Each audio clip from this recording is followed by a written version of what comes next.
Hello, this is Russ Payne with Role Playing Public Radio. We're playing Base Raiders.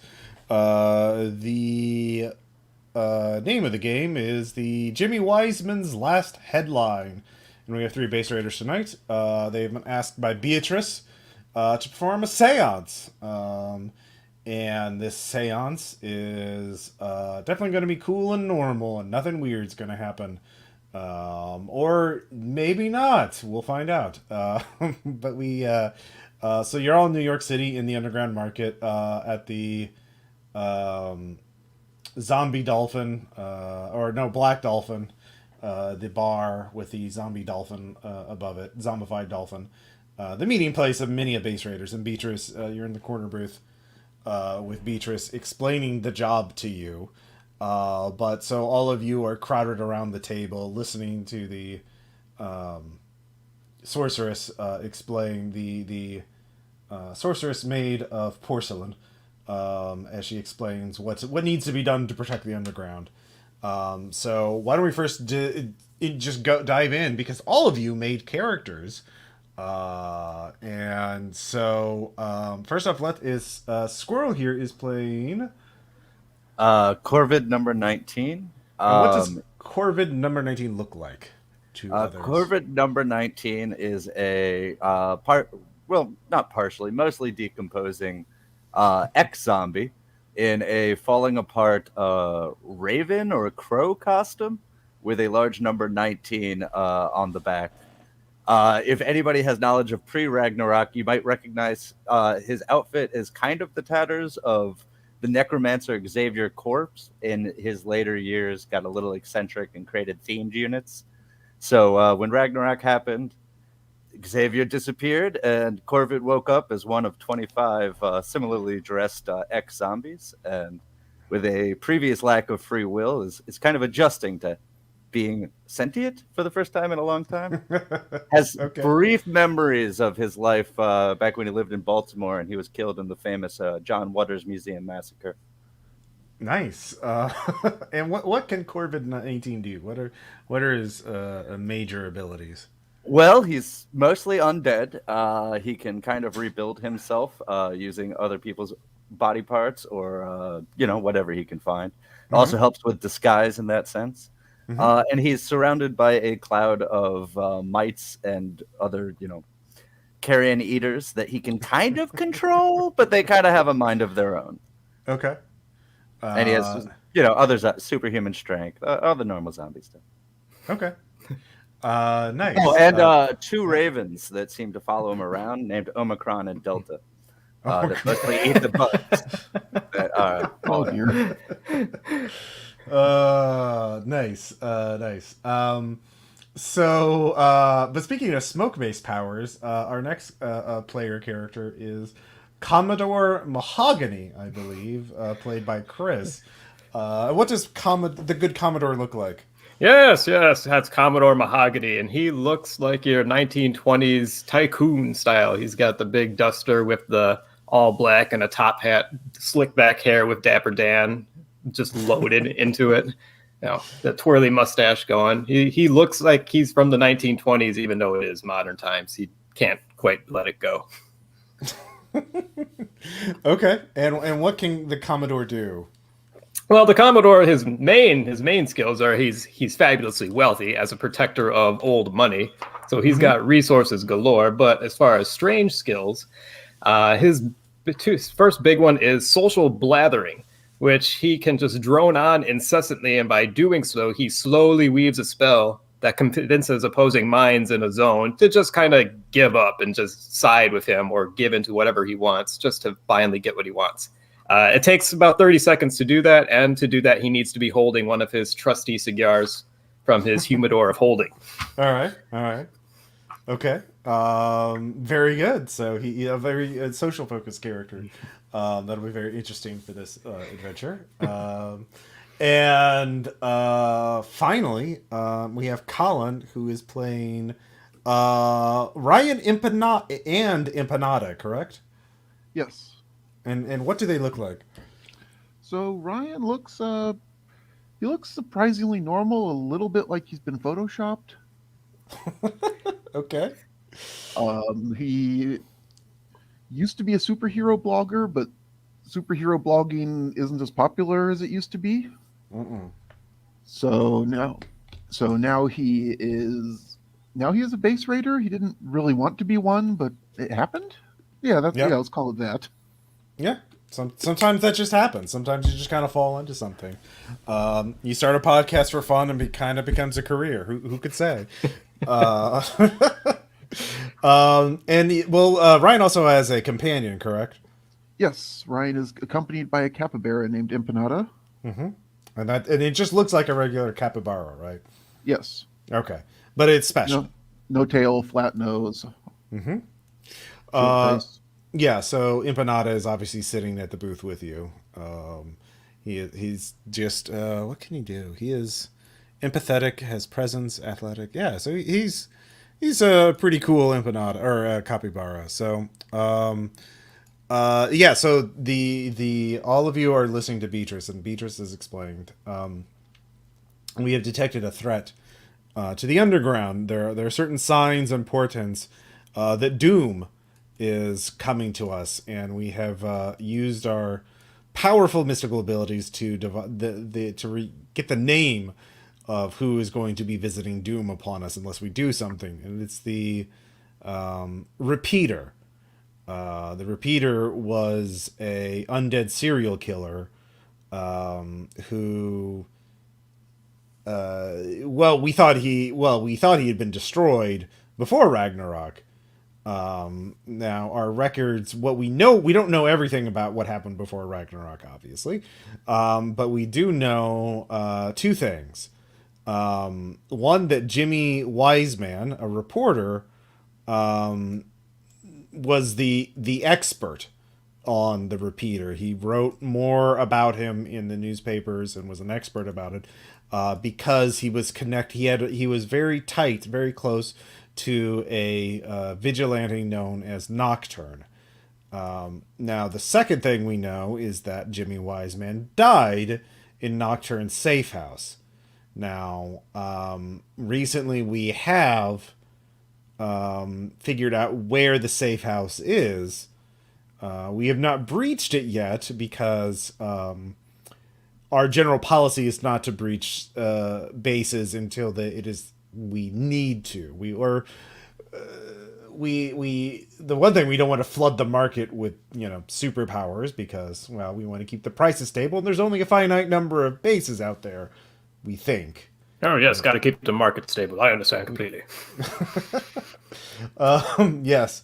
So also because every time you crack open a base, there's just as much chance of it making things worse as you making a profit. So we tend not to we like having some unbreached bases in our back pocket, so to speak.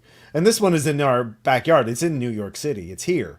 Now because we knew about it, we've actually been able to do some scanning of the base to get a map of its general layout. So we can actually give that layout to you before you go in. So we need you to conduct a seance to contact Jimmy Wiseman to find out what he knows about the repeater and to figure out how the repeater could rise again to menace us. We don't know who's trying to do it. We don't know why. We don't know by what methods. All we know is Jimmy Wiseman's last name died somewhere in that base. And you need to, so we have, of course, two methods to which you can conduct a seance. One is a cursed Ouija board. It's a Ouija board, but it works. It's guaranteed to work as long as you bleed onto the little planchette. Like a surprising amount. It works a surprising amount? No, it's a surprising amount of blood. It's not just like a drop. You really gotta drench it. So, yeah. And it's per question. It just kind of absorbs all the blood. Well, you know what they say, nothing a little bloodletting won't cure. Yeah, that's not a bad option. We need a pump if you want to use my blood. Well, it has to be living blood. We're pretty sure. We might. Oh. We haven't tried it. To be fair, it might work, but um,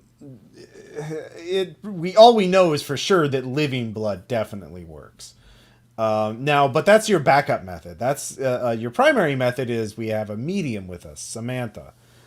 Samantha is a very talented medium. She's very good at her job, but she'll be very vulnerable whenever she's conducting a seance. And the problem there is one sort of complication with her.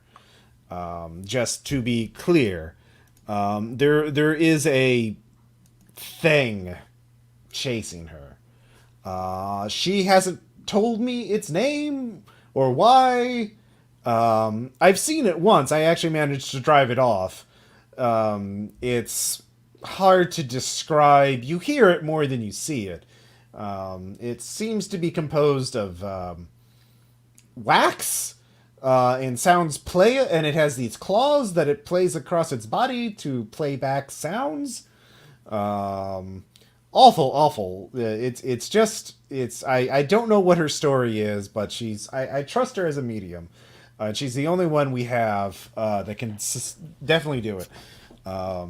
Now I'll introduce you to Samantha in a little bit, but we there's no explicit time frame for this job. If you need to take time to prepare, that's fine. We're pretty sure it'll be at least a week before Doom visits us. So, and it's only the base is only a couple hours away here. If you travel through the subways, it's actually connected to another subway tunnel.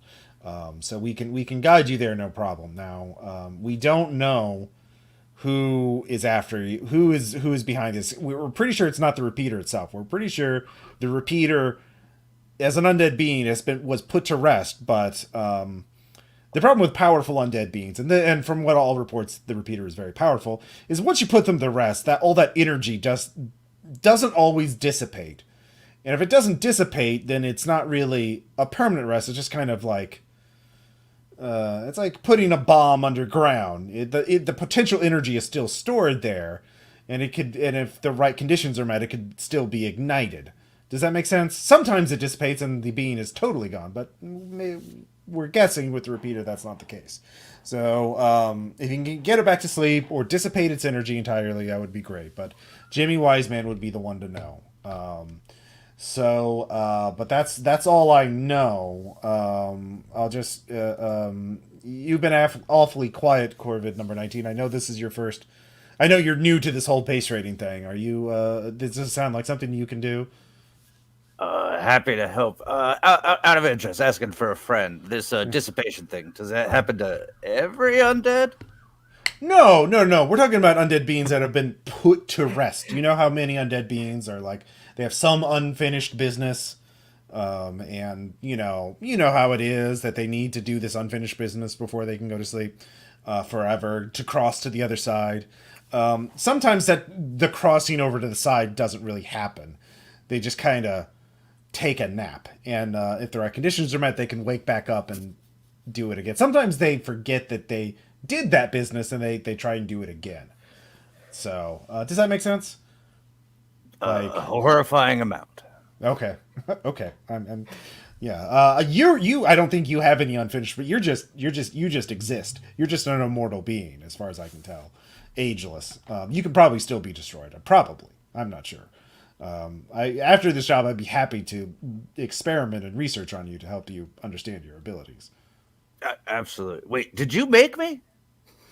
No, I don't mess with the undead that often. Well, I'm too busy running this whole place. Well, keeping it from imploding, really, not really running it. It's kind of like steering an out of control truck going down a mountainside and trying to keep it from tumbling over. So yes. Ryan and Empanada. Does Empanada talk? He talks to me. Okay. Is it like a telepathy thing? Yeah. We've got the same robots on us. Oh, I'm okay. not sure how that works. She's I trying to teach me. Okay. Do either of you have any questions for me? I know this is also your first bit of work for us. But Yeah, happy to be here. mhm. Uh, no, no Okay. questions. Okay. I wanted you because you're technologically based, and I know this base was built with standard ideal Build-A-Base technology. So I figured you would be very useful in dealing with that because I assume you're good with that sort of thing. Yeah. I assume that too. Okay, good. That's great. And finally, Commodore, of course. Thank you for helping with us. And Yes, helping of us. course. Did you have any questions for me before I introduce you all to Samantha? Well, no, I think I got the mental ledger all squared away. The only thing I'm quite curious about, Lady Beatrice, is so this Jimmy Wiseman fellow. He perished in the base of Nocturne. Mm-hmm. Do we know what he was doing there? No. Nocturne made the report to the Ideal, and the Ideal essentially covered it up and made it look like Jimmy Wiseman died in the streets. But we recovered that secret from another base, and so that's how we know. And so we know he actually died in there, but we don't know yeah. In fact, it is highly probable that they shall we say, we don't know what room they were in when they died, or what he was doing, or how he died. Apparently, it was violently.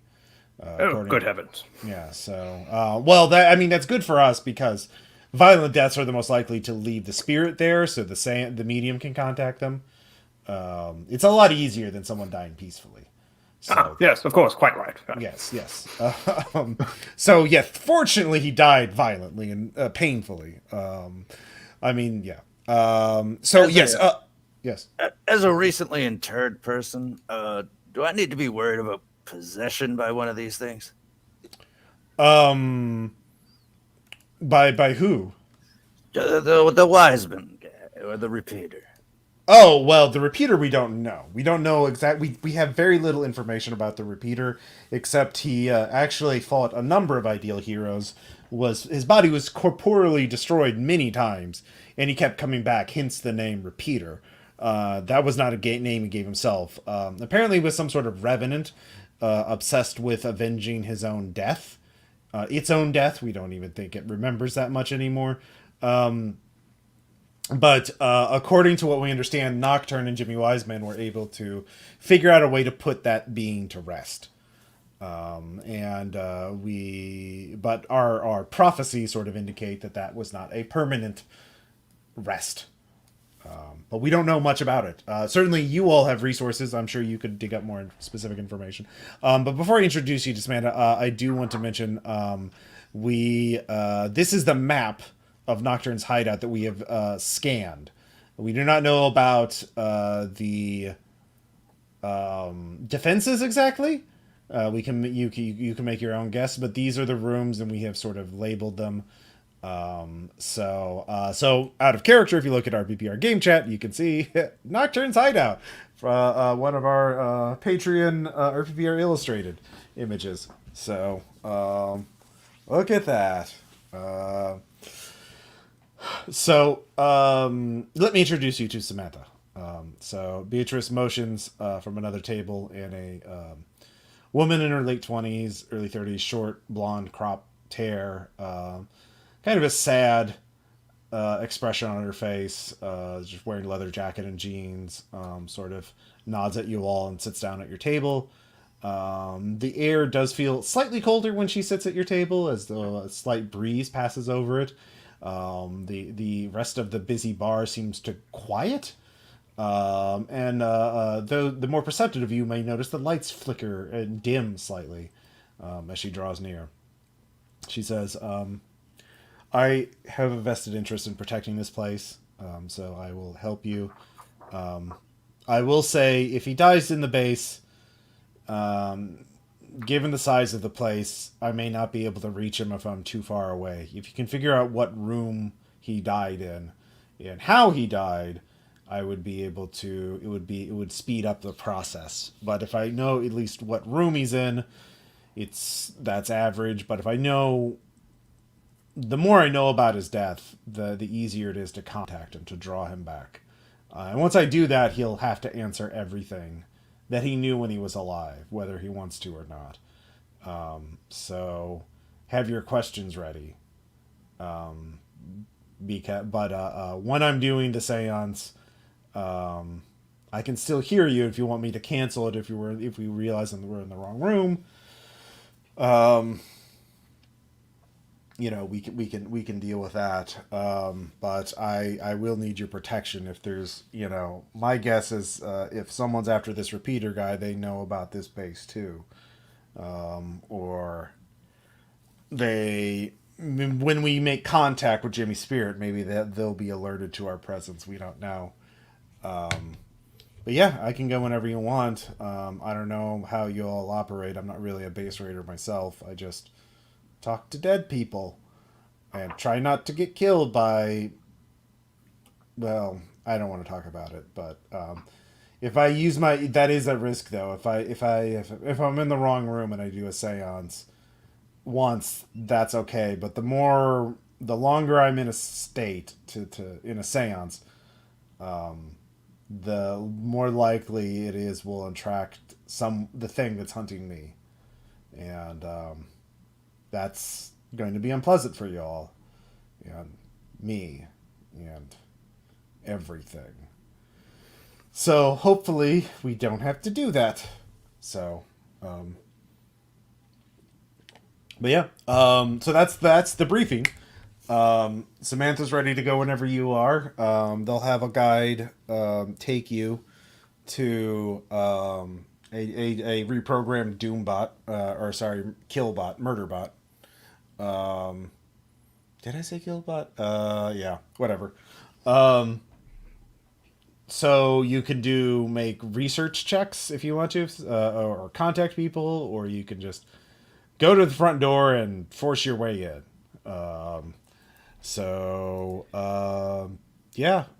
Commodore, do you have anything you want to do before you head to the base? Well, I want to ask Samantha. You said anything? It would help to know what room this chap that had perished in. Would a spirit rod be something that would be helpful? I think I saw one down at a curio shop on 14th Street that I could have one of my men acquire if it's something that you think will be helpful, or is that not something that will help determine where our poor Mr. Wiseman perished? A spirit rod. Yeah, I think that would. So out of character, what kind of what is the spirit rod? Are you just spending money to basically you could just make a resources check to get an aspect spirit rod that could give a +2 to any seance related roll to detect a death in a room or something like that. So yeah, of course. Okay, you can do that. Yeah. So that would be a good way of doing that. Yeah, basically an aspect maneuver. So yeah. Okay. Did you add? Well, I mean, I don't like. What did you think? What does the spirit rod do to you? Like, what did you hear the spirit rod? Well, the gentleman at the store told me that the spirit rod, and it's basically just a cane that they've added like a little doodad to try to convince people like Commodore to buy it. But he claims that it'll if once you come in close a spirit, it'll twirl violently. So. Okay. All right. Yeah. All right. So go ahead and make a check. Okay. And this will be for your resources. So that is a 0. My resources is +4 at supernatural. Okay. He's very wealthy. So he is very fucking wealthy. Okay, so yeah, you get Spirit Rod as an aspect. So what that does is you can activate that for free once, and then otherwise you can spend fate points, and it can use it for effect. Basically, one of its property will be to tell you if there are spirits in a given room. Okay. So you can now it's not gonna now if you want to be able to tell if a certain spirit's in a given room, that'll require additional skill checks like Arcana or something like that. But like, you could for free once just boom, this room has a spirit in it or spirits, and there, yeah. So you can bullshit other reasons too. So yeah, Okay, sounds good. yeah, that's very good. So you spend a little. So you start instructing your men to do that, and that'll take you a little bit to do. Ryan, what do you want to do as prep for the job? Okay, so what do I remember about Nocturne from my blogging days? Okay. You can. That sounds like a skill check of some kind. Let's see here. Um. Probably Muse of Progress, because that would let you access all the information that you've had before, probably, right? Yeah, either that Yeah. or well, that's And much also- better than art. Yeah. Oh, is that your blogging skill? Yeah, that was my blogging skill. Okay, well, just go ahead and give me an art skill. That'll actually be more specialized. Yeah. That is a 2. Okay. All right, with a 2, Nocturne was a very focused crime-fighting hero who apparently had personal reasons and avoided the limelight. He was not a member of the Ideal, but he was allied to the Ideal. Like so he died before Ragnarok, and not many people knew him or what his powers were. They were vaguely supernatural. They were related to darkness, unsurprisingly. So you have a list of his other enemies and other allies, but apparently this was kind of his thing, was to especially focusing on supernatural villains, and would try to defeat them using. He went after things that were way more powerful than him in straight combat, but he managed to outsmart them or outwit them. So think more like a pulp masked detective, or like Constantine, but with a mask and kung fu fighting skills, is more what he was than like. So yeah, Mystic Batman, I guess. So that's why he got to build a base tech, even though he was not a formal member of the Ideal, because he was too useful to them to not do that, and he didn't give a shit about the limelight. That's your general broad picture thing. What questions do you want to specifically answered about him? Was he cool? Oh, he was very cool, because he didn't give a shit about being in the limelight or not. Cool. He just, yeah, exactly. In fact, I'll give you a fate point for asking that question. That's that's really the heart of it, isn't it? Is he cool? Yeah. You get one more question. Oh, uh-oh. So he was cool. He fought supernatural things. I mean, he also Wasn't- fought regular criminals too, but like that, they just kind of as he found out about them, it was kind of incidental. So yeah, but he focused on them, on the supernatural. Yeah. And he has a normal build-a-base, which I'm being told was a thing. Mm-hmm. So yeah, build a base. Well- Yeah, go ahead. I guess, was there a relationship between him and Wiseman? Like, was Wiseman making bylines off him? Yes, Wiseman definitely was. Wiseman, they had the kind of a really good relationship as Wiseman fed him information and instead got story leads about serial killers, monsters, all kinds of like Wiseman covered the weird news, like weird crime, which was a niche back then. Like people were really interested in that stuff. It wasn't like front cover stuff, but like it was steady work.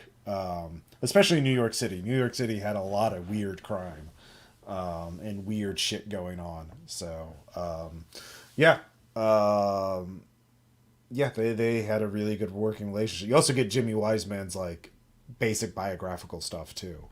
So if you want to pursue either that further, you can. So like his last addresses, people he knew, family, all that junk. Corvid. I guess first I want to tag the aspect the heart tells tales. is there anything? Could I see if I remember from watching in the background any battles or working together that my necromancer boss and either the repeater, like as a partner, or Nocturne as an enemy that we battled against them? Okay. Yeah, actually, yeah, if you want to spend a fate point, I'll give you something for free. I'll give you something for that. You do remember your necromancer. Did you describe your necromancer in your write-up? I just named him Xavier Core and said he was just a, evil villain necromancer. Okay. And he was a pre-Ragnarok necromancer? Presumably, because Yeah. I guess after Ragnarok is when I came to sentient. Okay, yeah. So his grip weakened on you after he disappeared. So yeah. So Xavier was around. So yeah, you spend your fate point. You remember that Xavier was around before Ragnarok and knew about the repeater. And you remember a conversation Xavier had with someone. You don't remember who, but Xavier was laughing. Because he knew why the repeater was unable to, why he kept repeating. The guy was a revenant and was trying to kill his killer. But someone had figured out a use for an artifact called the Shroud of the Deceiver. If you wear the shroud, you can deceive the undead. So someone was using the shroud to tell him that whoever else was his foe. And yeah, so someone was essentially saying, "Oh yeah, that guy killed him. Oh no, that guy killed you. No, this guy killed you. This guy killed you." And the repeater, was going against ideal guys that were blowing his body up, which was causing his memories to weaken, so he doesn't remember shit anymore. So that was so you remember of an artifact called the Shroud of the Deceiver that was used to control the repeater. So that was a new lead. You mentioned this to the others, including Beatrice and Samantha? Yeah, absolutely. Okay. Samantha, nice to meet you. Did you make me? No. Oh, okay. Yeah, I remember the repeater guy. Something about Xavier talked about him. Shroud of the Deceiver. Beatrice looks a bit worried and says, "The Shroud of the Deceiver?" Yeah, something about that. Something about that. The Shroud of the Deceiver we've recently learned was found. We lost Chris. Hopefully he'll come back in a second. We recently learned that someone, a base raiding group, found the Shroud of the Deceiver in another base. Unfortunately, they were ambushed. We're not sure exactly what happened, but someone took it off of them. One of the I'll make inquiries and find out more shortly. But that would if the person, this thief who stole the shroud, knew about its connection to the repeater, that would explain what their motive is. They need to somehow find where the repeater's remains are, and then put the shroud on. Then they could order the repeater to rise again and go after whoever they wanted to.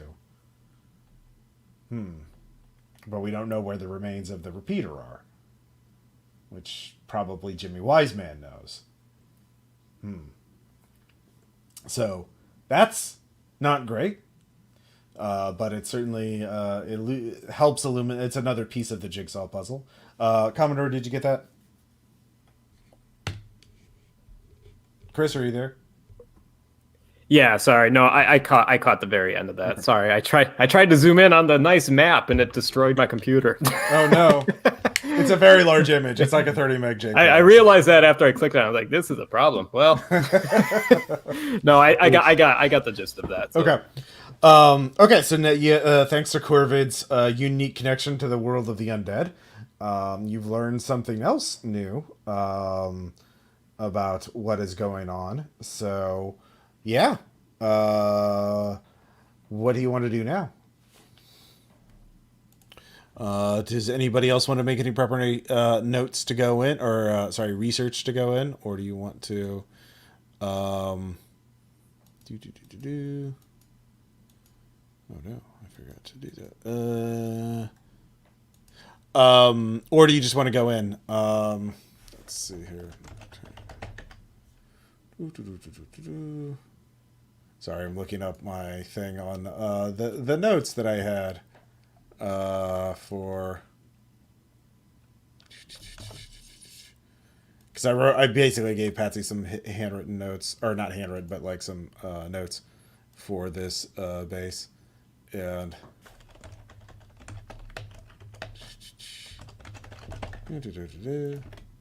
okay. All right. So, you guys just want to head to the base now? So, out of character, would we be able to do any sort of like investigation or any? Yeah. Like I said, check in terms of talking to Samantha about what her problem is. Yeah, that would require. I mean, she doesn't like talking about it, so someone would have to make some kind of social check to get her to open up. But yeah, you could certainly talk to Samantha some more. Could we do? Could you do an investigation to try to see if the wax cylinder description reminds us of any monster or something that we dealt with? Yeah, you can make an investigation check to do that. I'll go for it. I get 1 on that, so that's 2. 2. You did hear rumors of a vault, which is a type of base used to store really dangerous things. And it was the vault was nicknamed the Litany of Nightmare.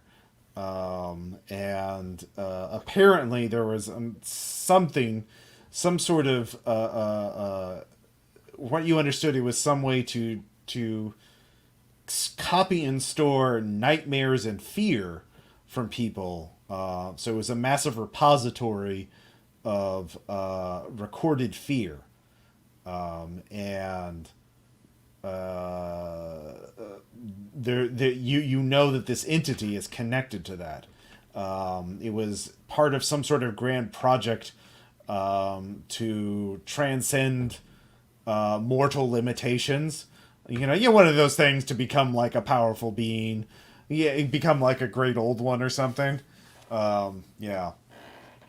There's a lot of they just every couple years you hear about someone else like, I'm going to become God.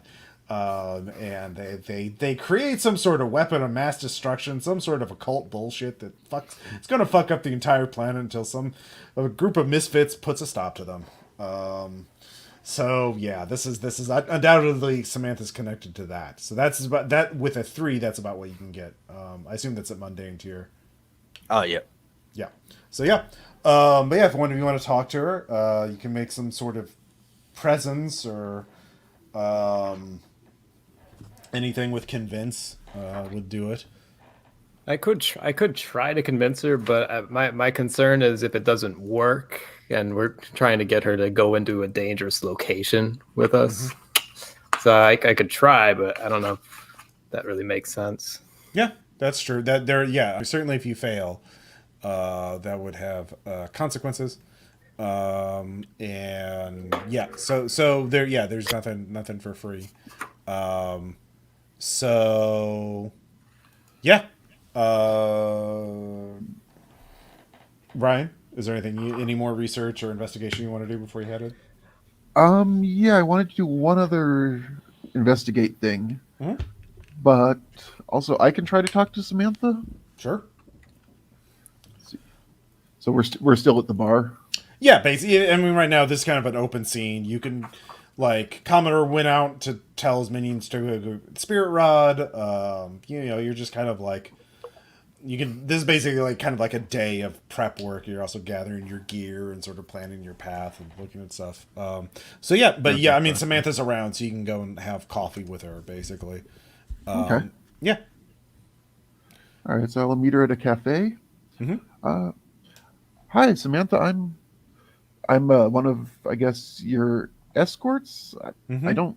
don't quite know how all this stuff works yet. Yeah, I'm sort of new to this whole thing as well. Beatrice must really be desperate to rely on newbies like us, huh? Uh, Maybe. I mean, maybe she just sees something in us. Yeah, Anyone could be a hero. that's true. Um, Although sometimes the price is pretty high to be a hero. She kind of looks away for a second. Yeah. Yeah, kind of about that.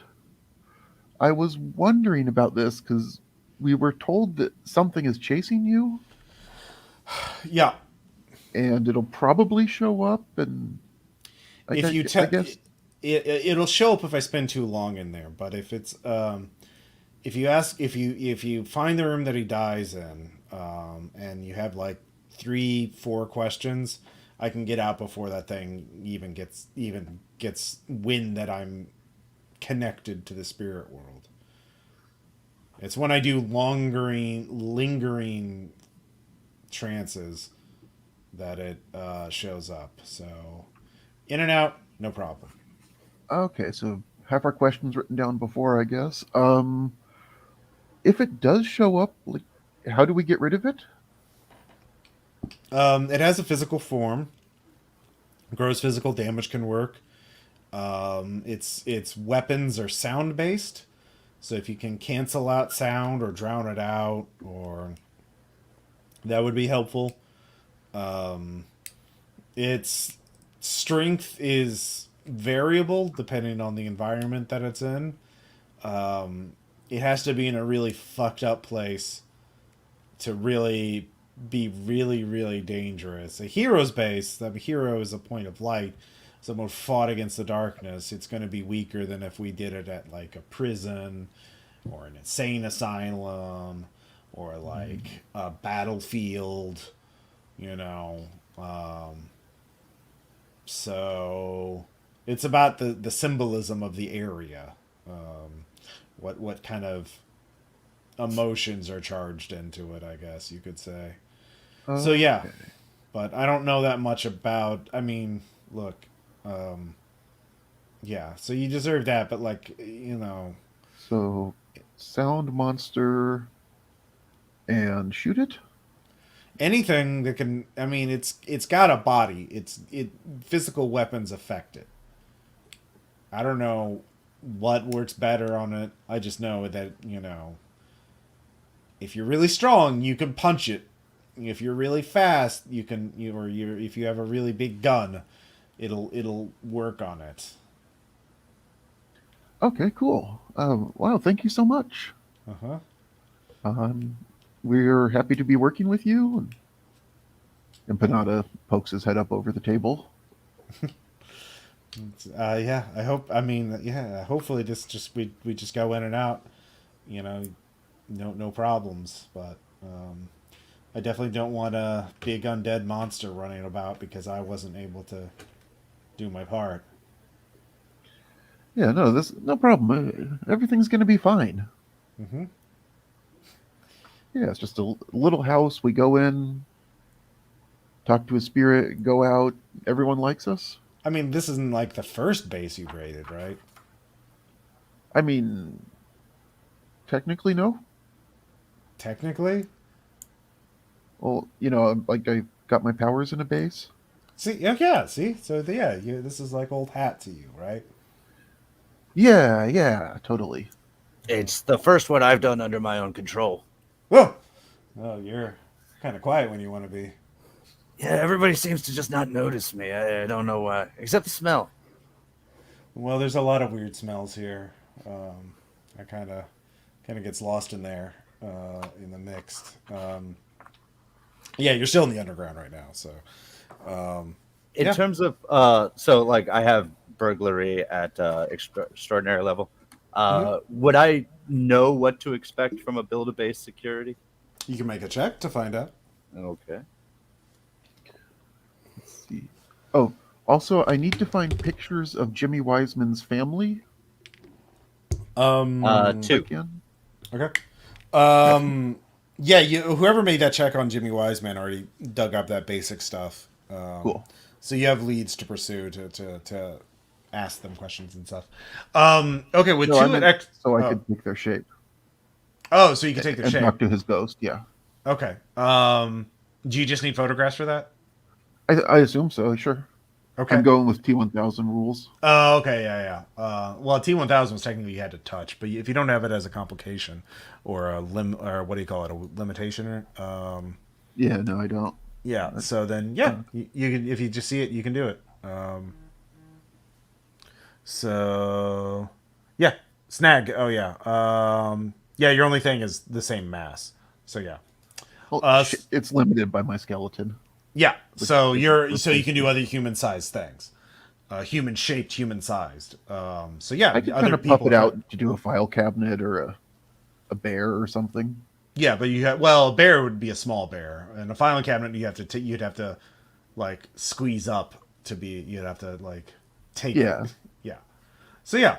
You're better than T1000 because you don't have to touch them. Because I remember I saw that movie. I rewatched T2 this year, and like you have to touch it. He has to touch it. I do not remember that.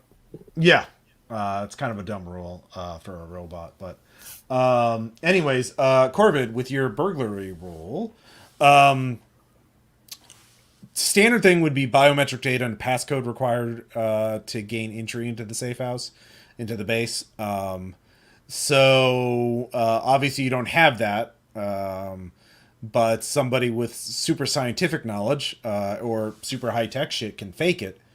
Now, if you fails, it'll undoubtedly trigger some sort of response.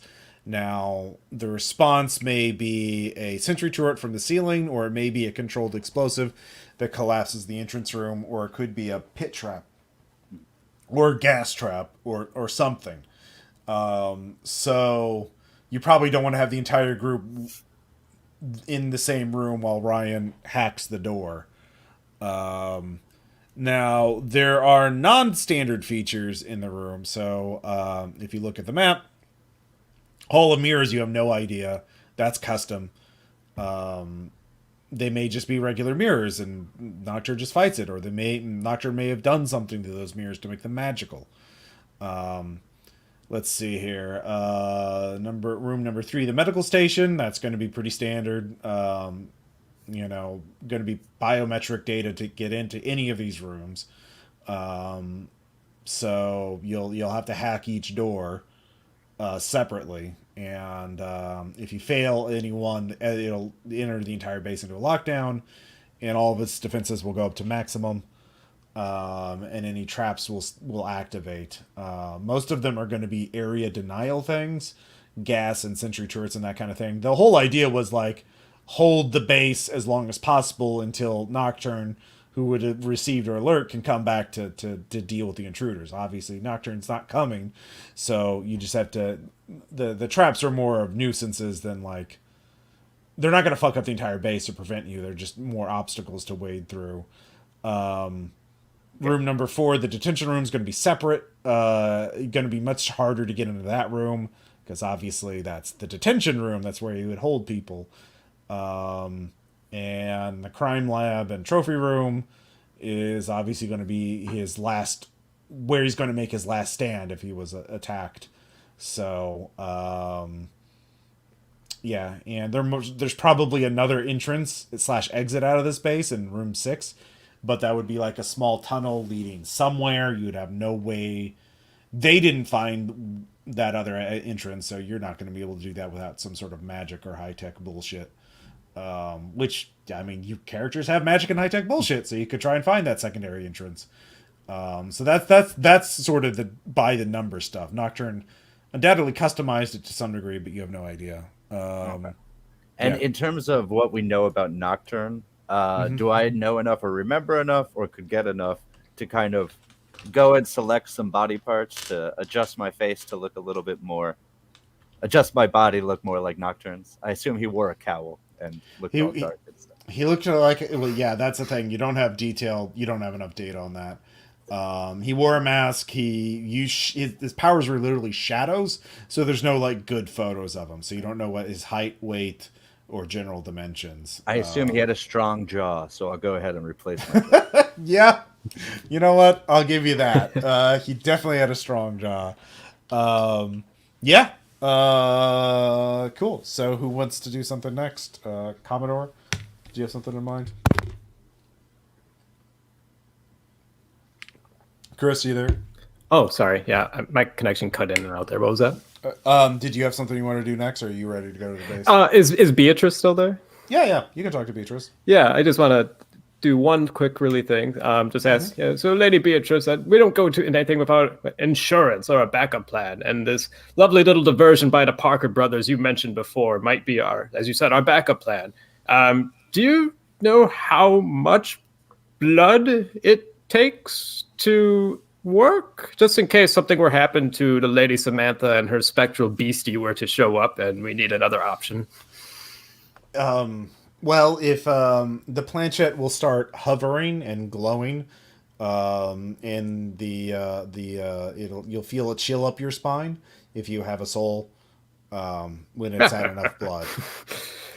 Oh, so it has to be our blood that we're using it. It has to be living blood. Well, it has to be blood. Honestly, it may be undead blood. I'm pretty sure.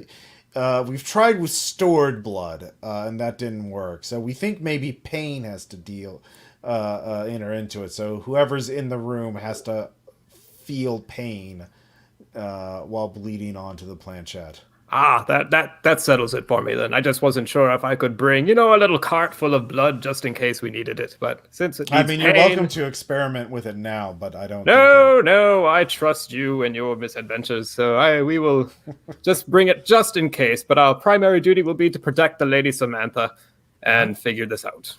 Does existential torment count as pain? Possibly. I honestly don't know. I'd be intrigued to find out. All right. Yeah. Cool. Did anybody want to look into Jimmy Wiseman before you left? Wait, I thought I did that.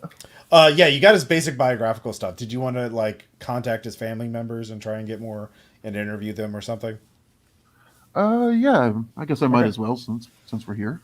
Okay. Yeah, his sister is in New York. She's the only one you'd be able to reach in a short amount of time. So you can. She has an apartment. You can just knock on the door. So, what's your approach? Let's see. I will go alone. I will put on Empanada's support capybara vest. Okay. Emotional support capybara vest. Mm-hmm. Which lets me get away with dragging him around everywhere. Of course. See, I will head over to... Do I know where she works or best place to meet her, or should I... You can email her and set up a meeting someplace if you don't want to meet her at her apartment. Where do you the main thing is what is your approach? How are you trying to get her to talk to you? So yeah, you can email her, you can call her, you can just visit her at her apartment. She is a consultant for corporations doing consulting things. So, okay. very generic job. I will check her LinkedIn or Facebook profile. Does she follow any specific media companies? Oh, let's see here. Yeah, she follows some big ones, and the New York Bugle, the big city newspaper. Okay. All right, but no obvious proclivities. All right, I will call her. I will tell her I'm from email her. Uh-huh. No, call her. That way I don't have to make an email address. Mm-hmm. I will tell her I'm from the New York Bugle. We are doing a retrospective on how people were affected by superhumans. Mm-hmm. And we know that her brother was close with at least one crime fighter, and we would like to hear how that affected his life and if he spoke about it with his family. Okay.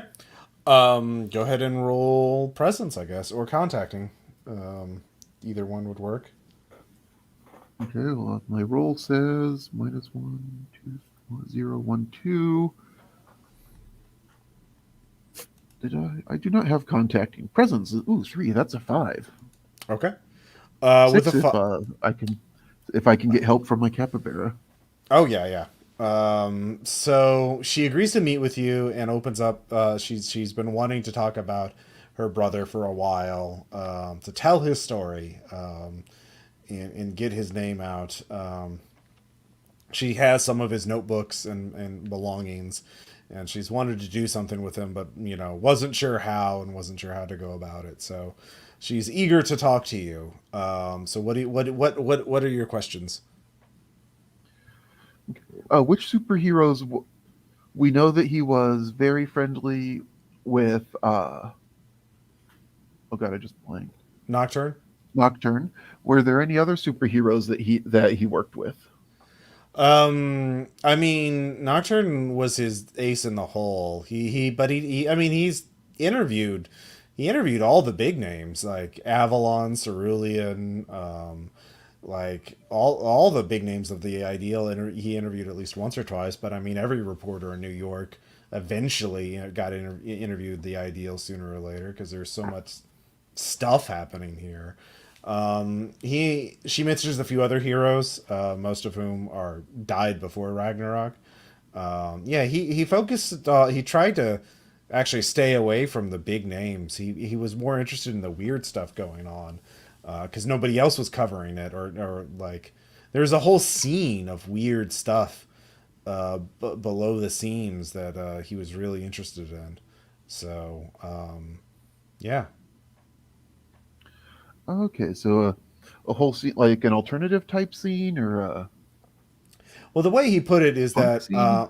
yeah, I guess. I mean, the the way he sort of told me once was that all the stuff that you see in the public is just like the tip of the iceberg is just that there was a whole world behind the scenes of movers and shakers, and he was trying to figure it all out, and that like the magic world was so weirder because it was connected to all kinds of other places, and it goes back it went back thousands of years. He told me he met like a talking unicorn once. Said the thing was really unhinged but kind of sad too. All kinds of stuff. So he yeah so yeah, he was really interested in that stuff. Okay, so but Nocturne was his ace in the hole, or Yeah, favorite source. I see. yeah, because Did he, Jimmy helped him with a case. Nocturne was a real tortured guy, from what I understood, and like Jimmy helped him solve this mystery that he couldn't otherwise, and they became really close about that. Because sometimes there were stories he said that he never reported on because it wouldn't have been right. He said. wouldn't have been right. Okay. Maybe he got too involved and felt he couldn't journalist it anymore. Mm-hmm. Hmm. I see. And out of game. Mm-hmm. How did the Ideal say he died? Deal said he died in the streets of New York, killed by a mafia assassin who subsequently was arrested and put into super prison, and died in prison.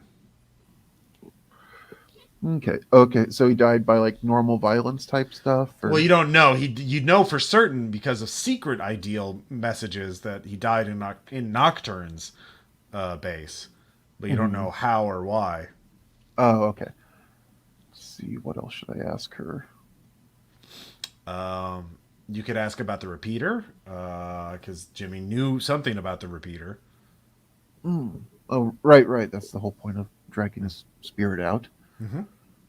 Okay. Yeah. So the case he solved with Nocturne was that the repeater? Oh yeah, he talked about that. That was one that really shook him. Um, he said the repeater actually had already should have been at rest for a while. The repeater was someone who wanted to get revenge on his killer, but something about it didn't stick. The tragedy was, as I understood it, was that he got revenge, but the repeater had so much power that it wouldn't let him rest. So he got up, forgot that he'd gotten revenge, and he killed someone else and went back to sleep. But then someone figured out how to point this monster at whatever it didn't like, whoever it didn't like. And yeah, so apparently being the repeater was painful and torturous, and so he felt sorry for it. But they said it was like, oh, he compared it like radiation. Like basically, the repeater's bones were magically radioactive, and you just had to wait out the half life. Does that make sense? Magically? Like they would just fall apart in 10,000 years? Yeah, I think that was the kind of idea. So they had to wait it out.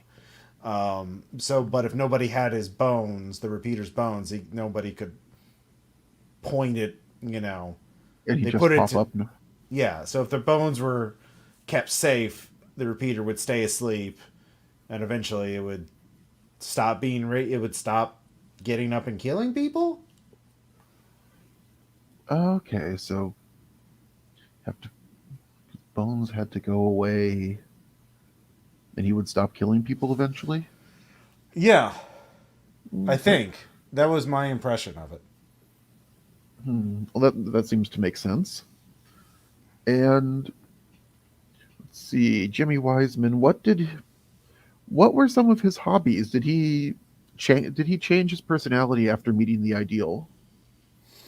I mean, he got more jaded and serious, and he started drinking more the longer he was doing it. I was telling him to quit his job when, I guess but he loved doing it, and he said it was important work. So it sure took its toll on him.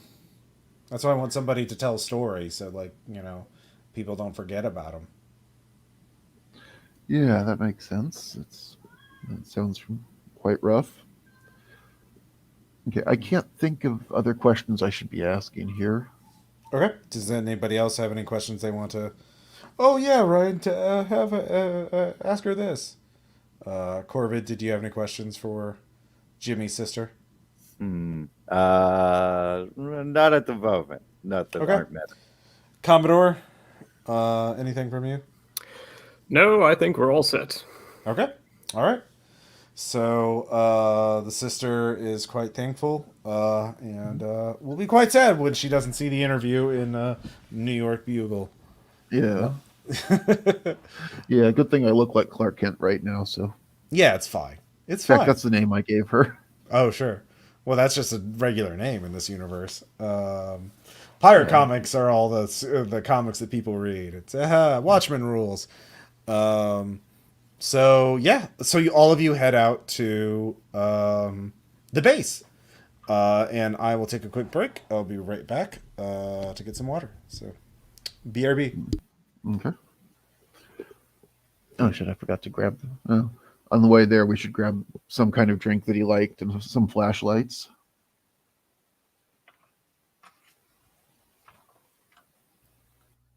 So I keep wanting to avoid asking, like, is there a surprising similarity in the look between Jimmy and Doctor?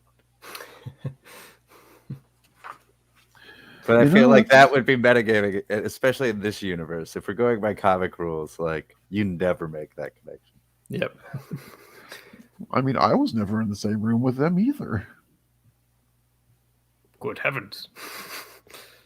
Is it you? I don't think so. Quick, Commodore, how many disaffected billionaires did you know from your rich days who lost their parents? Well, almost all of them, because in Commodore Circle, they're all. If you wait long enough. And even if they had parents, it was like they weren't even there. Do you remember anyone being mad enough to do anything about it? All right, I am back. All of you head out to the to the base. Okay. I grabbed some flashlights on the way. Okay, yeah. Flashlights are pretty standard issue. Y'all have one or two, and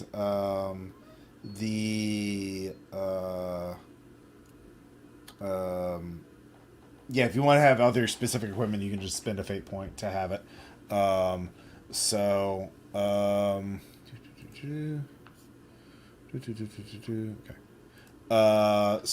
the three of you, or the four of you, because, well, technically five of you, because there's you three, Samantha, and Empanada. And 2 ravens. Oh, and 2 ravens. Sorry, 7. Good The point. ravens can ride on Empanada. Okay. Yeah. How are the ravens getting along with Empanada? Are they vibing? Are they chilling out together? Oh, no, they get along great with everybody. Oh, okay, good. Yeah, same with Empanada. Nice.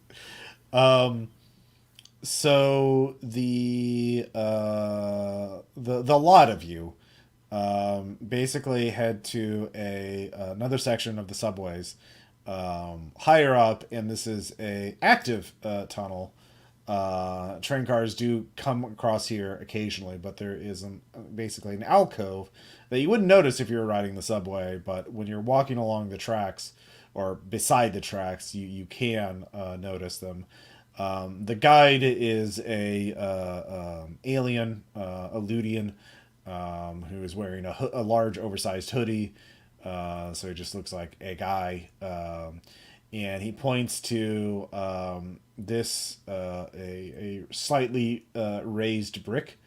He tells you that this brick, when you push down this brick, it'll open up access to a staircase that leads down to a room, and that in that room is a steel door, a reinforced door that has the biometric pass code, so that is the proper access.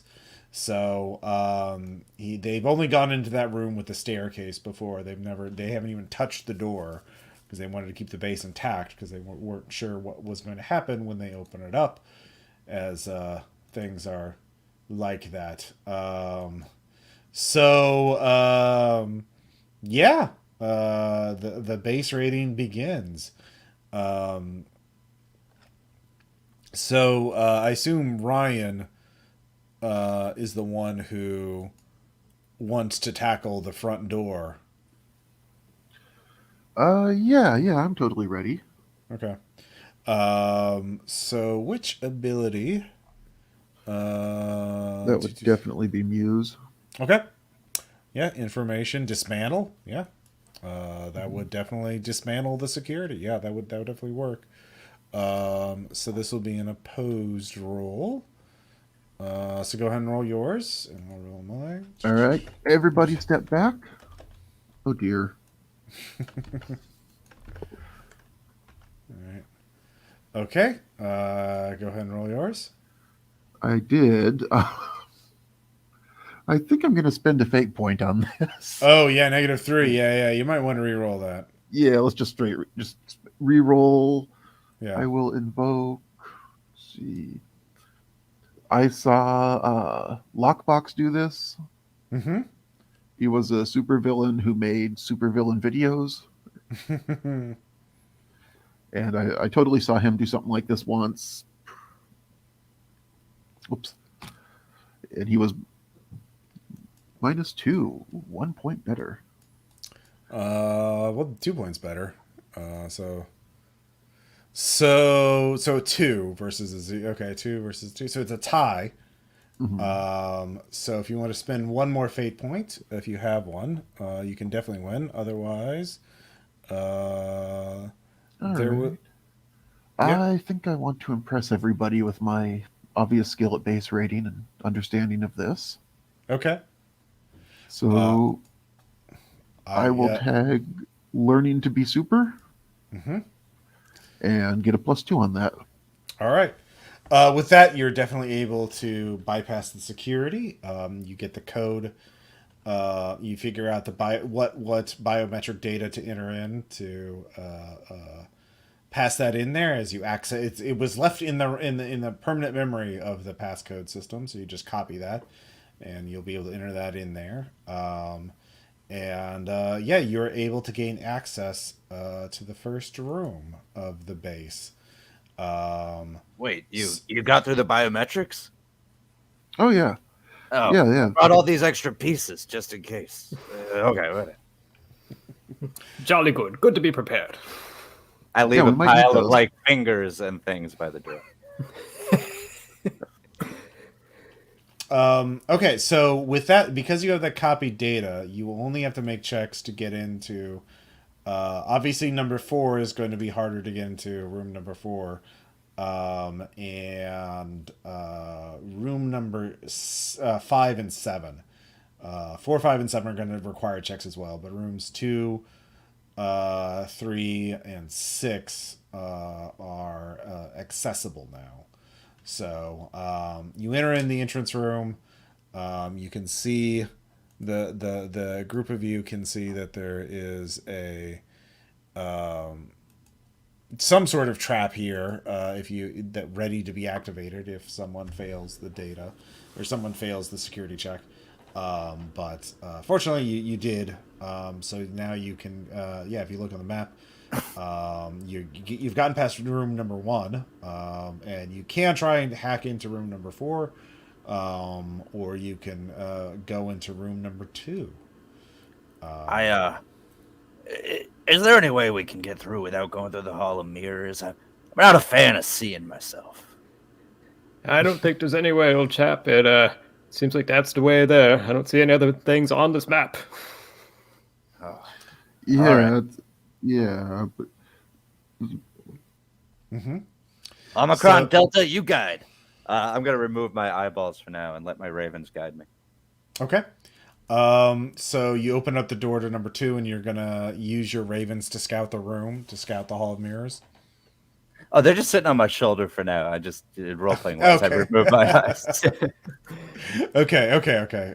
Yeah, no, that's great. So how do you want to tackle the Hall of Mirrors? I have an idea, because the Commodore obviously loves his novelties. Could I use... I was going to say, could I use only one of his aspects to try to gain an advantage to go through the Hall of Mirrors, because it's something he has done before, because he is disastrously wealthy and loves to partake in such experiences. Okay. All right. Yeah. If he can get at least a 3 on his adjusted roll, then yeah. Okay. I would. Yeah. So that would be a fate point spent, or right? I would say he can just spend the fate point, and he would have the aspect, or you can make the roll, and if you get less than a 3, though, you'll have a disadvantage going into the room. Gotcha.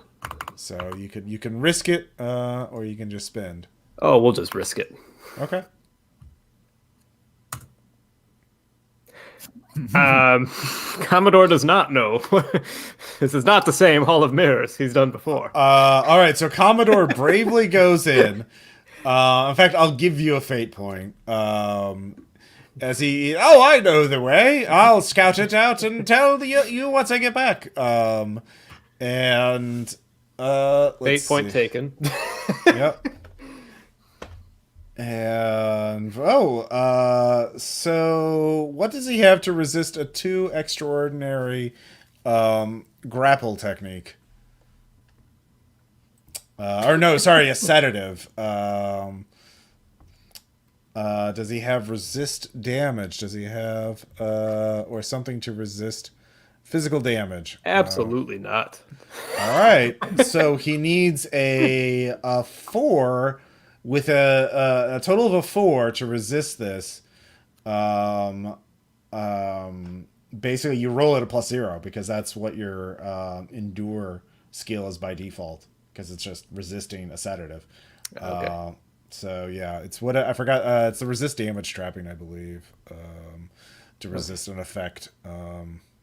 Actually, I have the base raiders PDF here. I can just look up what skill that is. Common skills. Here we go.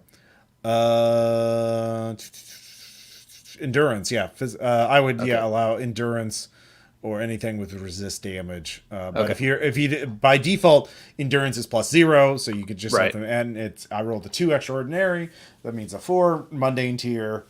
So yeah, if you roll 4, you get to resist it. Otherwise, you will get an aspect. I got a 3, but then could I invoke a fate point? As I only have the finest clothing, his coat, because it's so expensive and thick. It's just enough to stop it. Yeah, you can spend that fate point you just got. Yep. Okay. So here's the scene. Commodore is in the middle of the Hall of Mirrors by himself because he charged ahead. I know the way. And a stealth bot, sentry bot, snuck up and injected him with a sedative. And now, but fortunately, his thick coat, your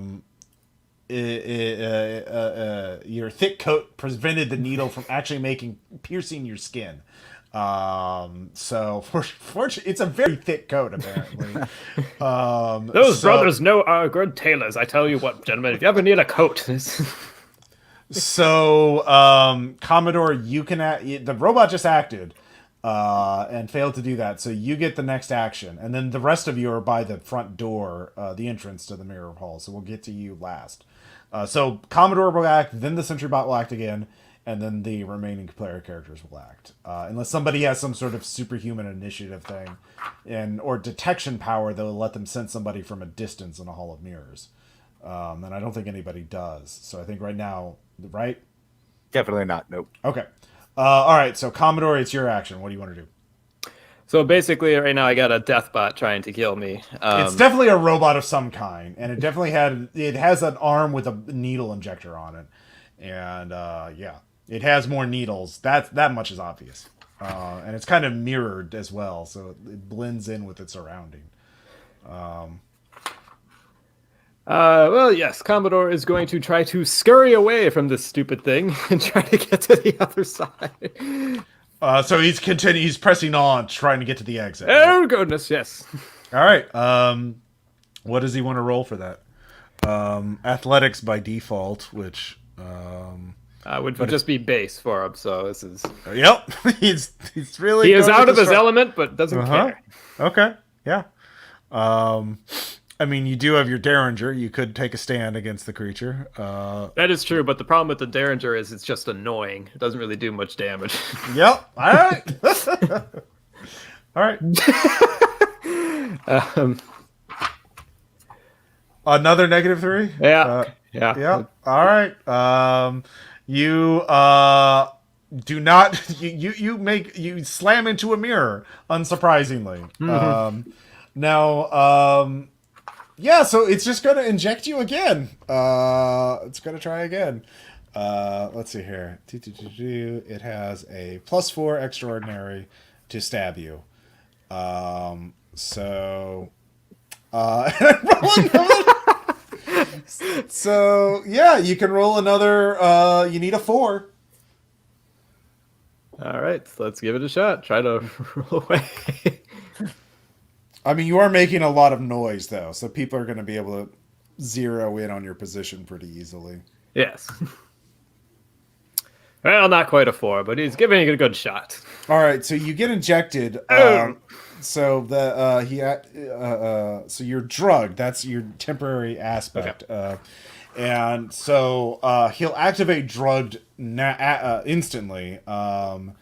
And basically, in order to take an action, you'll have to get a +4 on an endure check. And so next action, you'll have to make another endure check at +4.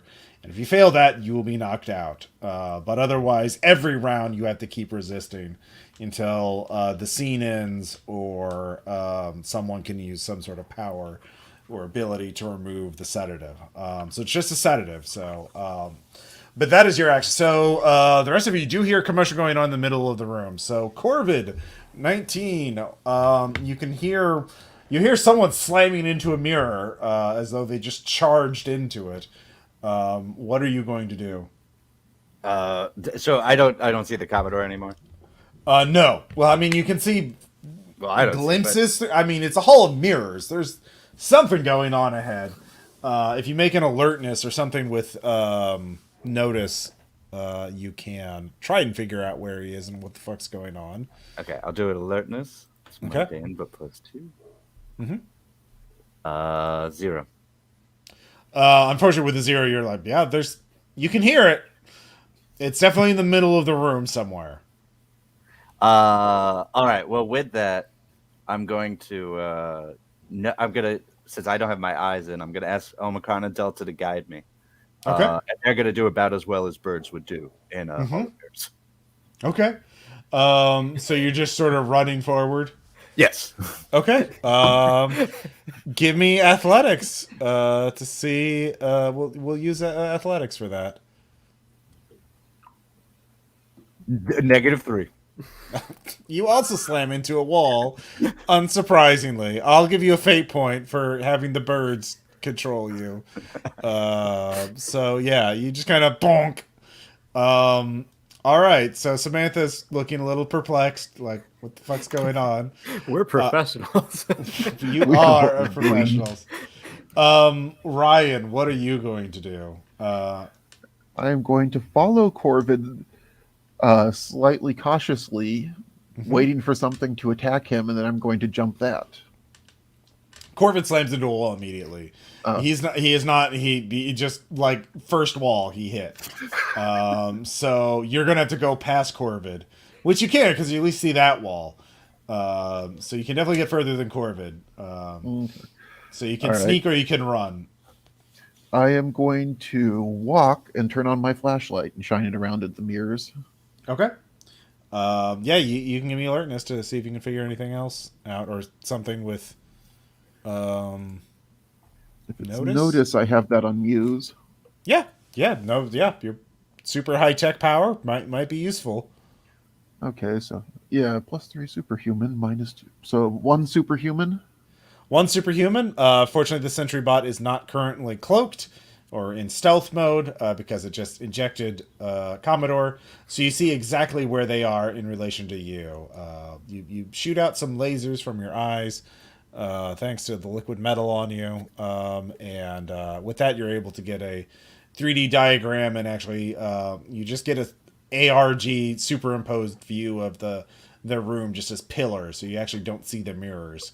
So so you can actually just walk cleanly through this place without running into walls now. So you see that, and you can see that, but that's about all you're able to do this round. Busy round. Well, I mean, you're triangulating a lot of information, but you see where Commodore is, and you see where the bot is until the bot acts, as it's a new round, and it is going to hide with a really shitty roll. But that is 3 superhuman minus, so it's 1 superhuman. So you actually tie it, and ties go to the defender. So I guess you would be defending, so you're the one noticing. So you still see where it is, but it is definitely activated some sort of cloaking mode, and it is repositioning itself to flank you and Corvid. So you can see where it's going. You can sense where it is, but it probably doesn't know that you know. So you have the advantage in that regard. So Commodore, give me another Endure check. Okay.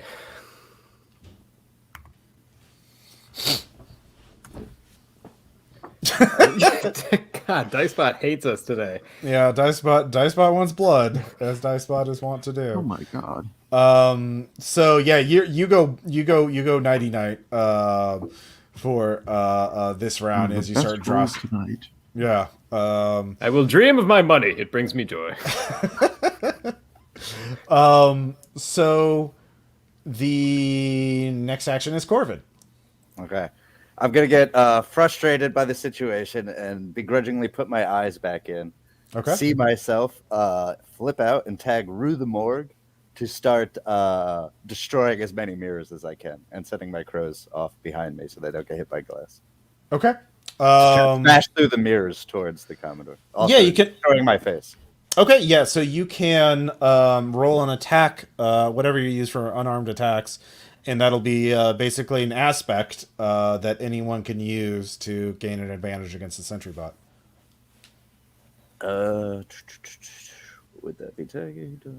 That would be a +3, so... Yeah, all right, as long as you got positive. Yeah, it's a 1. All right, so with that, you do break mirrors around you, so basically front section broken, so then any player can tap that to get a free +2 against the sentry bot. Finally, we have Ryan again. So yeah, you can sense where the bot is going.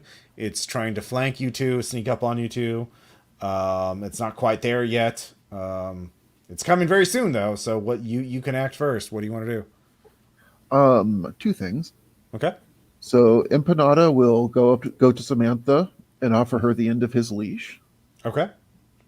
And since we have that communicate stuff going on, he will guide her safely through. Okay. Yeah. Empanada starts leading Samantha away from the bot, so she'll be able to. And you have the full diagram of the Hall of Mirrors now, so you can Empanada, assuming. There's nothing else in there. The sentry bot will not be able to stop Samantha from getting there safely, so that's good. I assume. So what are you gonna do? I would like to wait in ambush for the sentry bot. Okay. All right. So you do that. Would that be? Yeah. Oh, go ahead. Well, well, it's going to ambush. You can choose to position. It's going to attack. You get an idea. It's going to attack whoever's physically closer. So you can edge away and let Corvid take the attack, or you can take the attack. And so yeah, how do you want this to play out? You have the advantage here. I want to be closer, and I guess lie or some kind of lie check to look like I'm looking right away from it. Okay. Yeah, guile. Yeah. Oh god. Yeah, so make a guile check. Or your liquid metal coating, basically. Yeah. All right, nice spot. I'm counting on you. That's 1. Dicebot loves me. Okay. So +3. All right, so that's another aspect maneuver. So that'll give you another, fooling the cloak bot. So you have another aspect you can use. So it launches its attack. You'll get the first attack. So you can strike it now, and if you want to, you can blow the aspect you just got and the broken mirrors aspect to give yourself a +4 on your attack roll.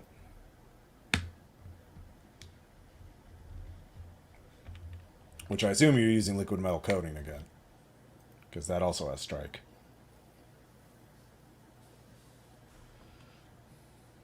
But if you fail this attack, it'll then be able to try and stab you with a needle.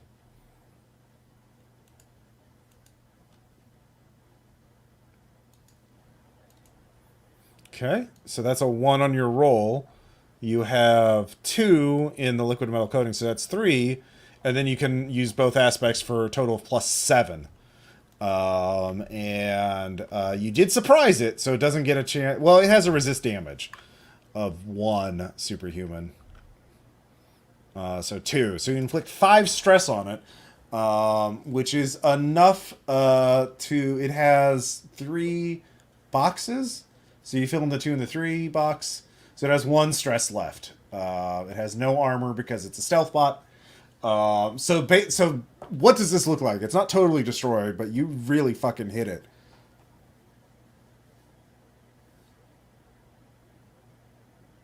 Colin, I think are you you there? muted, Ryan.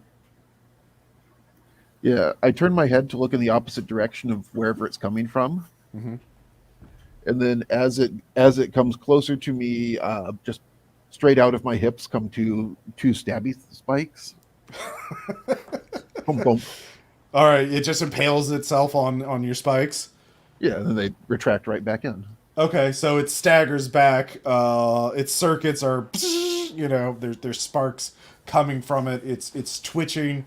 It still has 1 point of stress left. So Corvid, you can make an attack roll, and if you can connect with it, you'll finish it off. All right, I will be destroying mirrors and distracted, but my black choker, I'll use that so Okay. that my swarm of insects and things that follow me start to mass on the robot. Okay, yeah. And that would be 4 superhuman. Yeah, no, it's gone. I'm not even gonna roll. It is. Those 2 holes that the spikes opened up are really good for swarms of things to get into, and those things really like ripping up circuitry apparently. So the stealth bot is destroyed. Good job.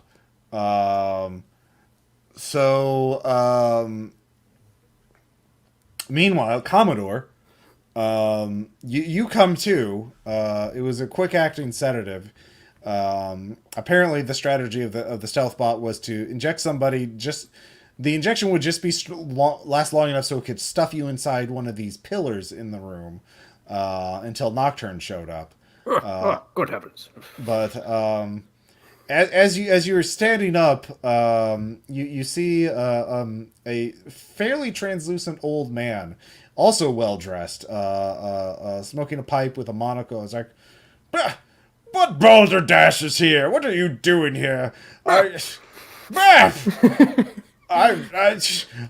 demand you confess your crimes to the police for having murdered me to steal my inheritance, nephew.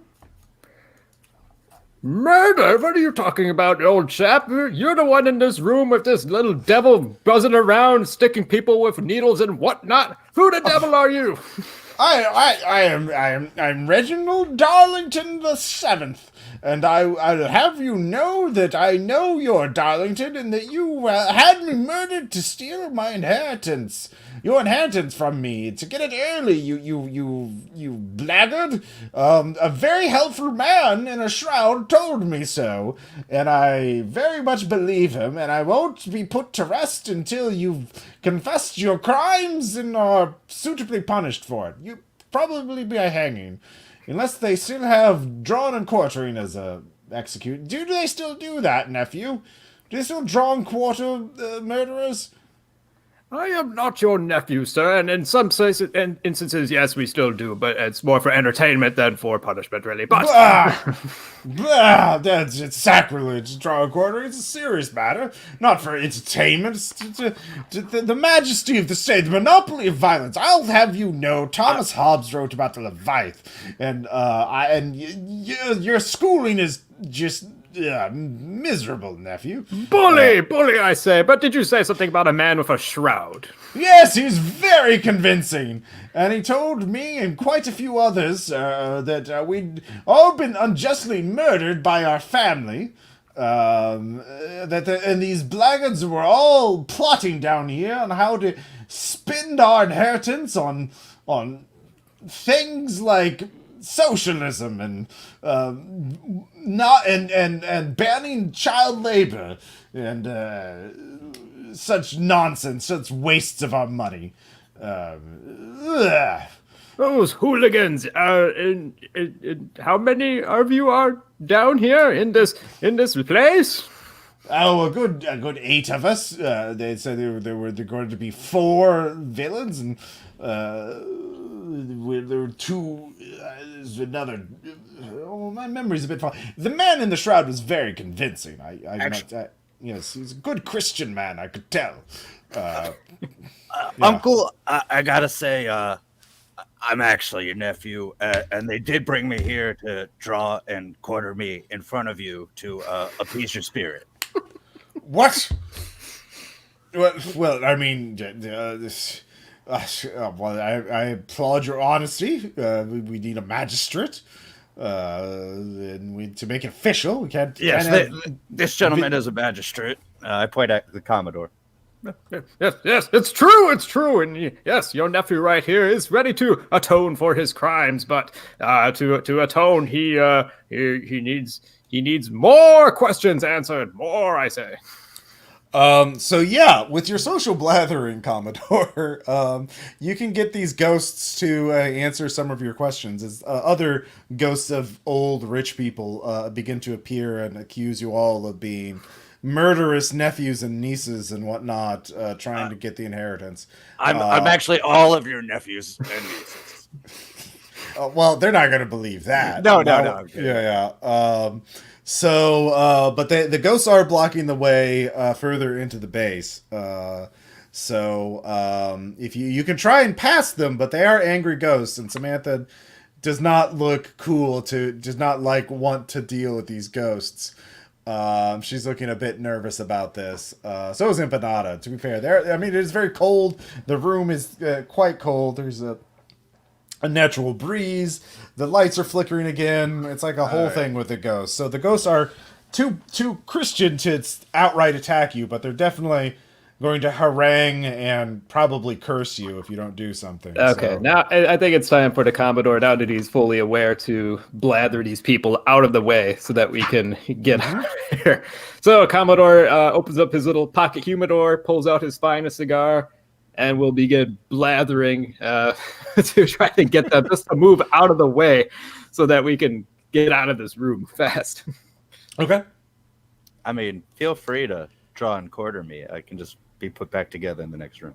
Yes, you just wait right there. We'll get to you in a minute.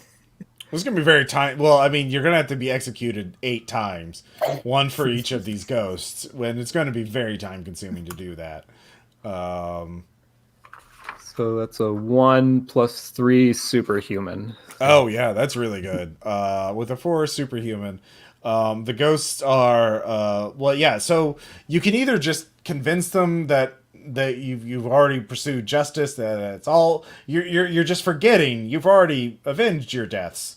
It's time to go. It's tea time or brandy time or something. You could either put them to rest, or you could get some information on this nice man in the shroud. But if you do that, some of them are going to linger around and not be convinced, because you only have 4, unless you spend a fate point. I will spend a fate point because I want to get more out of this, because these ghosts might know something. Particularly, I want to see if they know where so basically my approach is I want to tell them that sure, their inheritance was passed on, but for the greater good of society, and that everything has balanced out, of course, because the markets have been secure and the wealth has been transferred appropriately, just to get them to back off. Okay, yeah. But if there's any that will answer questions, I really want to know, where can we find this, the only one that we have that really we're here for with this, and I point to Corbett, and that we really need to draw and quarter for is a man named Jimmy Wiseman. He's the one we're truly looking for right now. Well, I don't know about any of that, but I do know that the good Christian man with the shroud, his name was Pilgrim. That's how I knew he was a good Christian man. His name's literally Pilgrim. Not more an honest name you could not ask for. There's no other way. Yes, of course. His fashion, I admit, was a bit odd. It seemed to be I believe one of our good Masonic order, or the Templars, or one of these other such men's groups, where they put on special costumes and brag. He was wearing some sort of armor. I imagine it was some sort of Masonic thing. Just a good old boys club. I understand. Yes, exactly.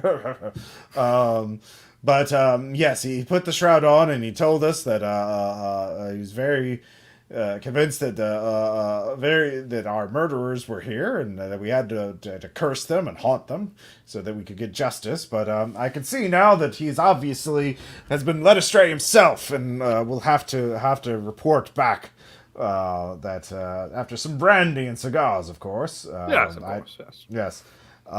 So you get that information, a name, Pilgrim, wearing armor. And it has the shroud, so that's something. anybody with information or investigation can try and figure out who that is. But you're able to put them all to rest and get that much information out of them, as they fade into back to their eternal resting places. So giving you further access into the base. Yeah, Corbin, you had an investigation, right? Yeah, can I make an investigation on sure- the name Pilgrim? You sure can. See if it rings a bell for me. +2. Monday. Yes, Pilgrim was once the sidekick of a noted superhero, Black Templar. He theorized that he was spared from Ragnarok. But obviously Black Templar is believed to have disappeared during Ragnarok. But Pilgrim, yeah. Oh, guys, actually, Pilgrim used to work for Black Templar. A funny story. He once used my own arm to knock my head off like a T-ball. Yeah, it took a long time to put me back together that time. Yeah. So if it's someone who was once a sidekick to a superhero, they'd have all kinds of inside knowledge about what was happening. Black Templar did operate in North America and certainly operated in New York City. He was more of he was an ideal superhero. He was not like specialized in anything, but he certainly had interactions with the supernatural. So he certainly could have crossed paths with Nocturne at some point. For example, and yeah, so that's interesting. If Pilgrim is the one who has the shroud and is the one, in general, you don't know, but in general, people who are loyal to the ideal really hate base raiders in general, seeing them as looters and grave robbers and criminals that are destroying everything the ideal stood for. Yeah, but that's based on, interviews with civilians who worked for the ideal and friends and depowered heroes and sidekicks and that kind of thing. But that's everyone who was close to the ideal tends to really have strong antagonistic feelings towards base raiders. So, yeah. So that's interesting. But you're past the Hall of Mirrors now. You can go. You've can clearly maneuver through that. Can we ask the ghosts before they disappear? That Pilgrim guy, when he left, was he heading that way? And I'm pointing towards like deeper in the base, Or that way? and I'm pointing towards the exit where the entrance to the prison cell is. Oh no, we met in the graveyard of the wealthy, the Vander money graveyard, and in the city proper. But he told us how to get down here, and said he would be joining us soon. But he hasn't come yet. Not I don't know. I'm not my pilgrim's keeper.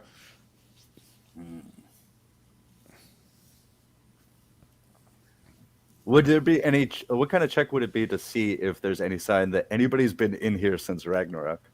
Investigation. Okay, I'll go for that one more. Somebody broke all these mirrors. Yeah, how did it happen? It's a 1 mundane. No obvious signs. There's no. It looks pristine, as far as you can tell. Certainly, the fact that the stealth bot was intact and ready to fight you. It seems to indicate.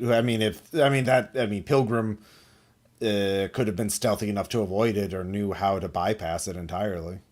You can't rule it out, but yeah. Well, we might not be alone. Mm-mm. And I'm not talking about our pets here. So, with you have free access to room 6 and 3, the armory and bunker, and the medical station. But you have to make checks for the reactor room and the crime lab, as well as the detention room. So, but you at this point you can get to every single door in the base. So, what room do y'all want to check out next?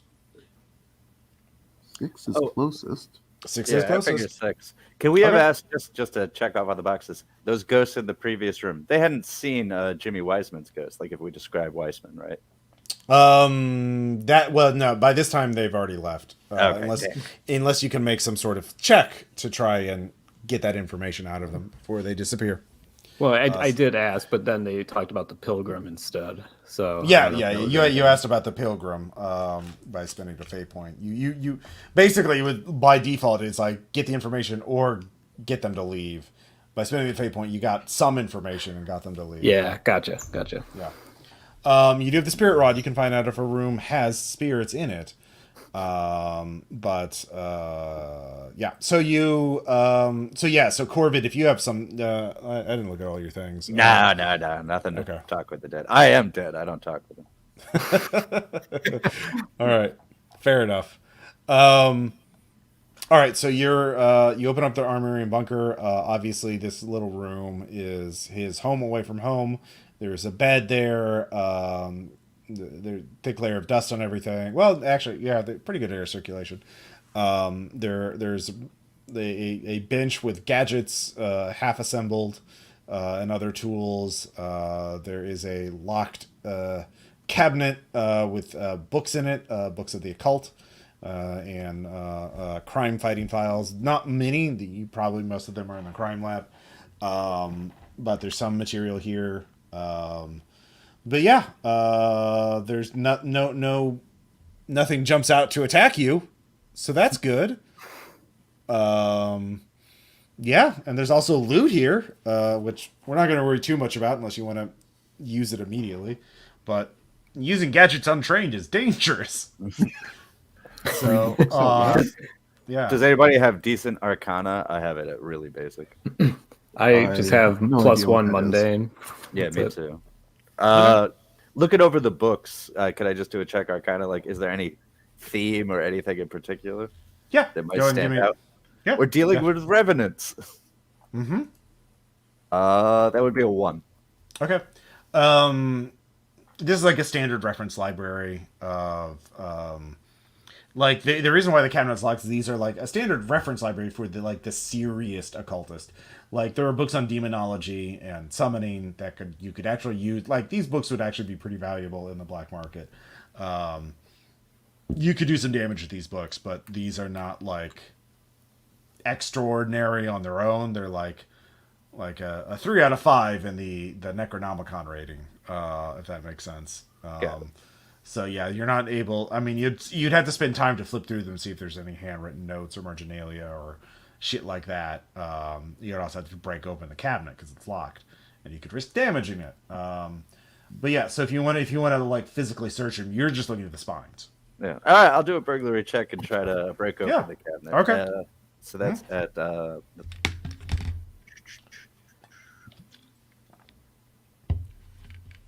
2 plus 1 at the extraordinary level. So 3. Oh, All extraordinary. right, you managed to open it up. You managed to avoid the gas trap that would have blown some kind of dust into your face, probably an unpleasant dust. You're guessing a paralytic of some kind.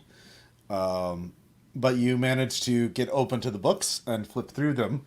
And you find a note in a section on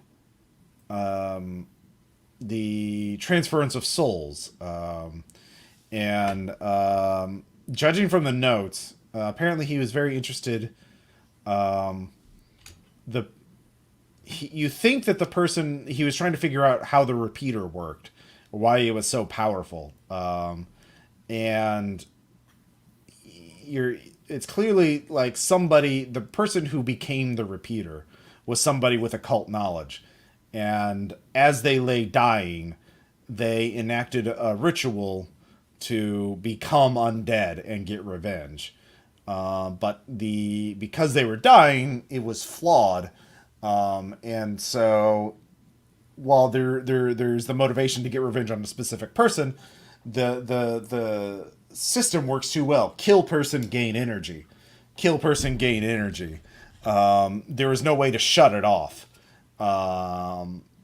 So where the mechanism to shut that off was flawed, incomplete, which is and the repeater just killed a lot of people.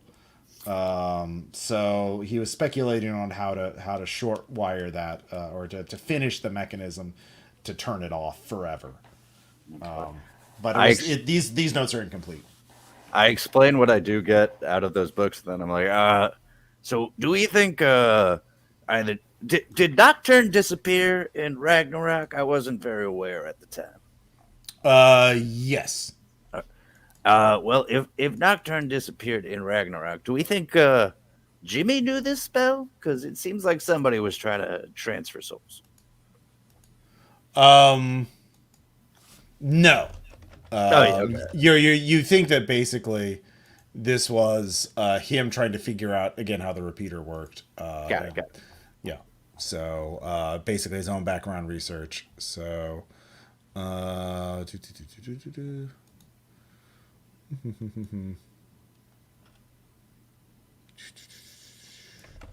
I'm just looking at something.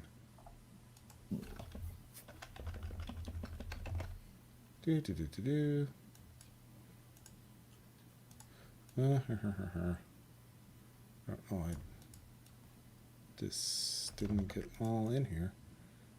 Oh, sorry. I'm just copying my notes to a thing. Okay. All right. So while Corbett is doing that, Ryan, are you looking through anything? I will check under his bed.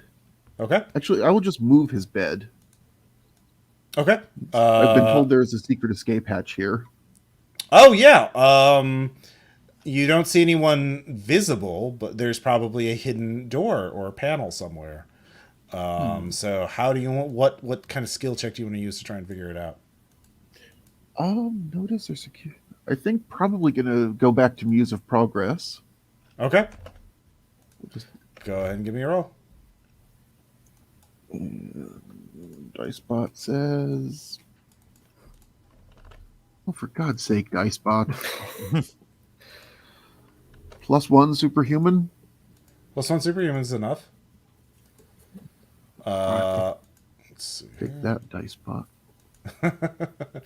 All right. So with +1 superhuman, you do find a small tunnel that opens up and leads outward somewhere. It is just enough to sort of like crawl through, although it opens up to be enough to run through after a few feet.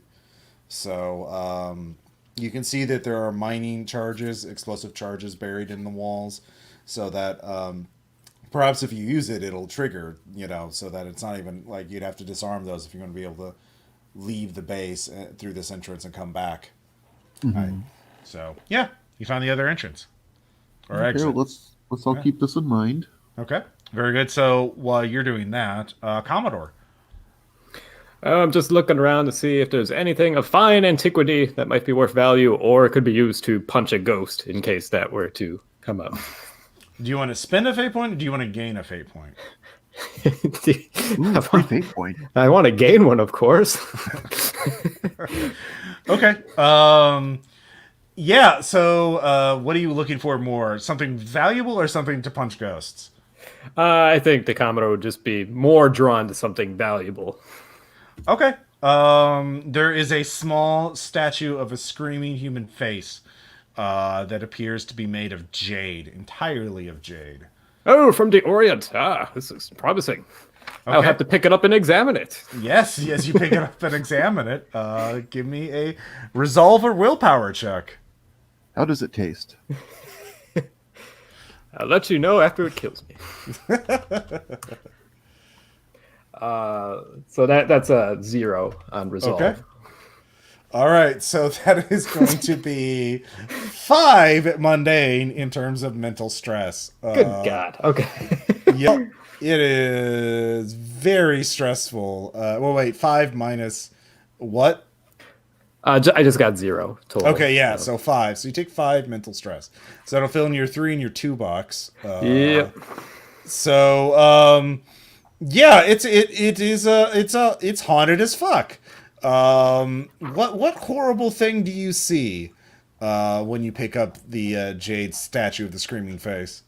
A society without money. Yep, it's a utopian jade statue of the landlord's nightmare. It is all to each according to their need. You shudder at this, but you hold on to the statue. It's worth it. It's worth a buck. Yeah. You cursed thing, you will be worth a fortune despite the haunting you give me. Yeah. So you're holding on. You're holding on. All right. So this room seems to have been searched pretty thoroughly. You can move. Do you want to? I mean, if you want to mess around, there's the only thing left are the crime-fighting gadgets themselves. What kind of gadgets? Is there a grapple gun? There is a grapple gun. Yoink. Okay. You can just have it, but if you want to do something with it, you can either spend a fate point or get a fate point. Wow, a free fate point device. Uh-huh. Yeah, definitely. Nothing could go wrong at all. I mean, strictly speaking, this is just for Ryan's personal collection, but yeah. Okay. Free fate point. Mm-hmm. So you are getting a fate point? Not yet. Okay. Yeah, just let me know if you want to, whenever you want to trigger that. So moving on, you head on to, if you're just going down the line, the next room is the medical station. Yeah, let's stop by there. I can Okay. see what's in there. All right, you open the door. It is pristine and sterile. There's a medical bot there. It says, "Hello. Would you? Are you injured? Do you need treatment?" I don't know. Do an assessment. Subject terminal. Recommend incineration. Unfortunately, I do not have the facilities here. Oh, that sounds bad though. Yes. Subject is still able to speak despite having terminal life signs. Subject beyond my expertise. Do you have any warm blood on you? No. All right. Blood. I have frozen blood. It'll have to be warmed up. It'll take 2 hours to prepare that. 2 hours to warm something? Well, it's deep frozen. It is long-term cryogenically frozen. To prepare it to use for subjects, it'll take 2 hours. All right. You go ahead and start preparing it and prepare a transfusion station for me. I believe that blood would be wasted. Just do what you're told, robot. You are room temperature, sir. This is going nowhere. I'm gonna march off. Oh, wait, we should check this out. Mm-hmm. Robot, what can you do? I am a medical bot. I am a trained physician and surgeon. Are you replicatable? No. You sure? Not to my knowledge, but I may have been programmed to specifically not know that. I see. I'm just examining it now. I'm gonna go for a compel on progress will resolve it all. Okay. And I have a new version of Medicare for All in my head. I think I know Okay. how to do this. Okay. Yeah. If you want to, the robot is. You realize build-a-base technology is designed to protect itself from thieves and people trying to learn its secrets or reverse engineer it. So if you try and do that, it will treat you as an enemy and it will attack you unless you're very stealthy. And it does have surgical saws on hand. Oh dear. Yeah. So yeah, you can try and hack it, but there are risks if you want to fate point. You could also trigger its self-destruct mechanism to lose the entire. It'll only emulate this room, but it'll definitely do that if you fail a hacking check. Yeah. Ooh, that. Okay, I'm going to start at it with a different tact. Okay. So, have you heard of a free clinic? Yes, I understand the concept. Would you be interested in volunteering, as you seem to not be doing anything? I'm fine. with doing that. That does not counteract any of my programming. Oh, great. I will see. I will give him the address of one. I'm built into this facility. It'll require Oh. modifications to move me. Okay, I see. I see. What kind of modifications? I would have to be. You will have to enter in a valid build-a-base service technician license key in order to access my diagnostic and repair module modification mode. Okay, we will go and find that. Yes. So that basically, if this was a campaign, that would be a side quest we would do in a future adventure. So yeah, if you successfully complete this mission, you'll be able to come back and liberate the medical bot and Eventually copy paste. eventually copy paste. But that is definitely beyond the scope of this adventure. Yeah. Having gotten frustrated by the previous conversation and kind of intrigued about my own history that I don't know much about, and knowing Nocturne kind of went after such people, I'm going to stealth my way into the trophy room and see if I can see anything that's related to, my former master. Unfortunately, that is one of the 3 rooms that is locked with a higher level of security. So you have to do something to get into that room. Burglary. Burglary it is. What tier is that? Extraordinary. Okay, go ahead and make a roll. I'm gonna have to. So that's a 2 extraordinary.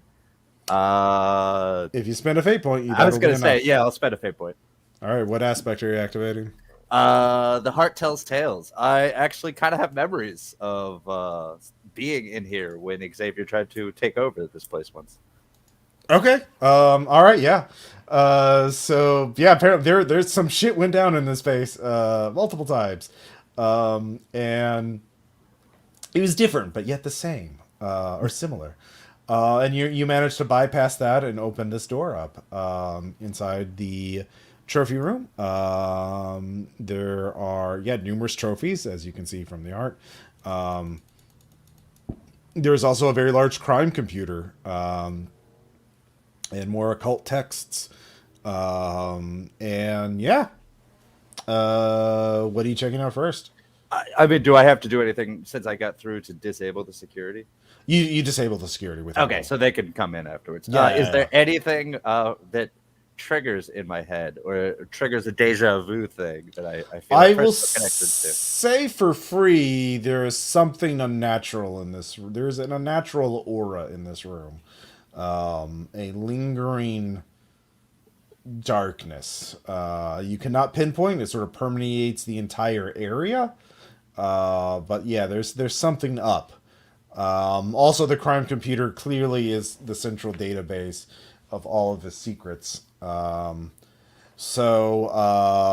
can search. You can try and search the room, try and give an idea of where it is, of where the aura is emanating from, or you can try and gain access to the crime computer, or you can try and there's numerous things in the room you can search in detail. Some strange machine, another strange machine, a car, costumes, a drill, a giant coin, a trophy case with grimoires and other things. I guess my first anything from my personal villainous past. Okay. Anything from Xavier. Yeah, in that case, there is in the trophy case there is a hand of glory in the trophy case that your master carved or crafted. I guess I don't know. That was how he was able to gain entry into the base through the hand of glory.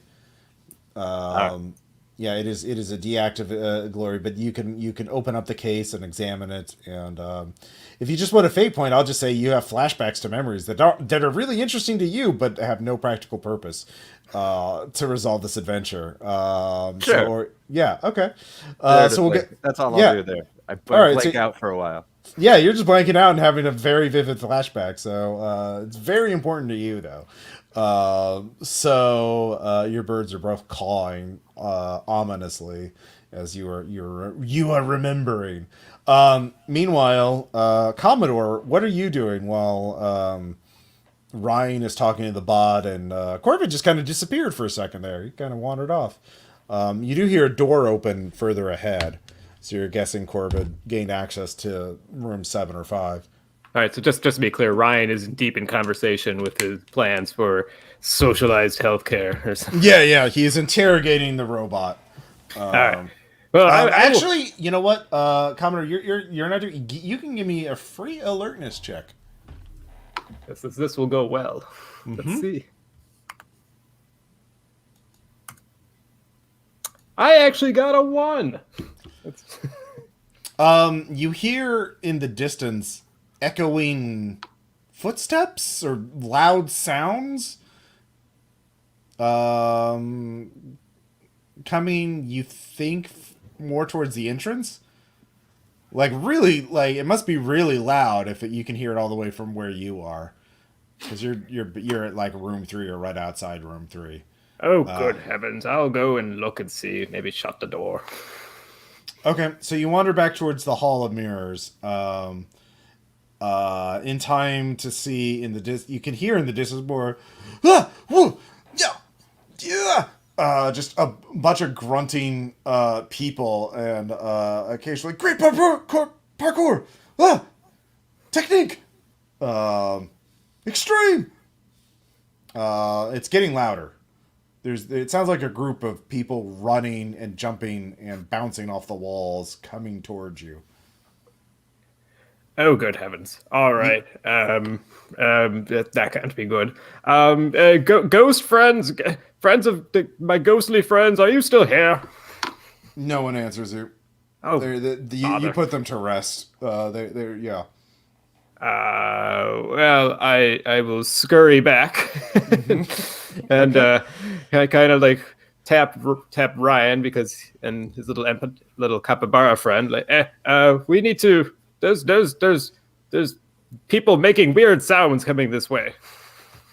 I don't know what it means. It's much too energetic for my liking. Weird sounds? Mm-hmm. Yes, they keep yelling what they're doing. Words? It's very odd. Grunts? Words? Yeah, you can start hearing it now, Ryan, as well. It does sound like a group of people. You can give me a check with your what was it, Muse of Progress, since that has notice, right? It does. Yeah. So you can try and analyze this. Is a 1, 2 plus a bunch. That's a good roll. Okay, yeah. That is a 5. Yeah, thanks, Dicebot.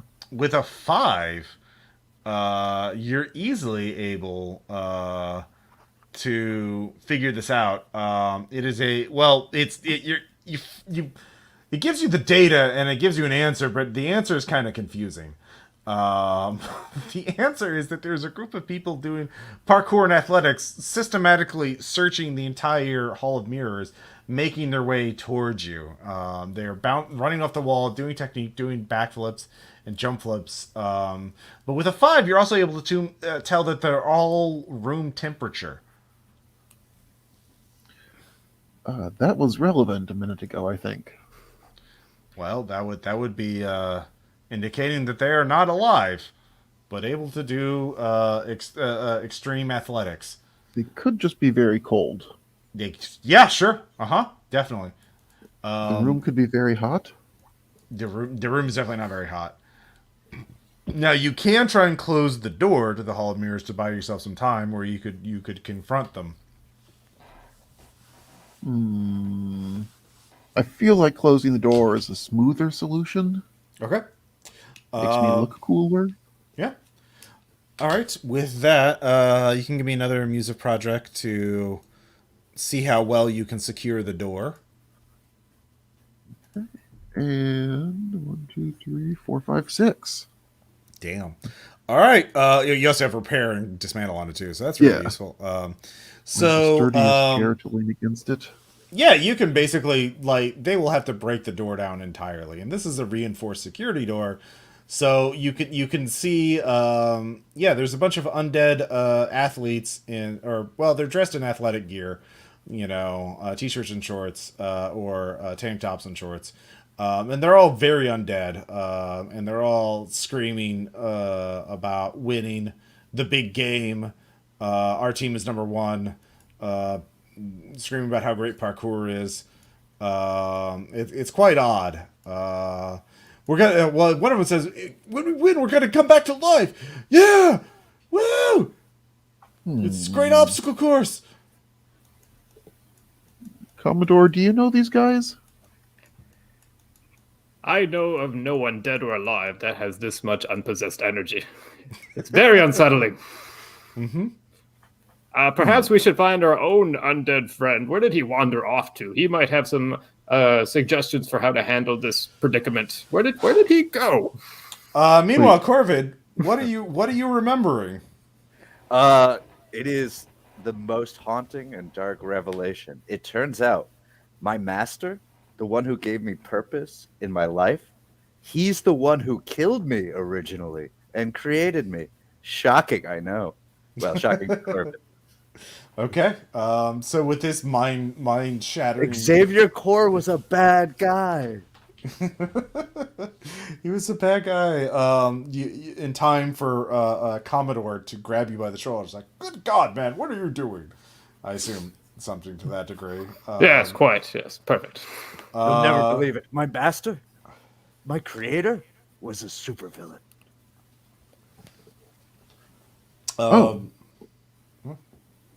Well, so be Sounds it. like you didn't realize that. I just woke up a couple. You know what? Let's just move on. Okay. Well, yes, about moving on. Your master didn't happen to make a gaggle of undead things that like to hop and jump and scream what they're doing, did he? Because they're in the Hall of Mirrors right now, and it's not good.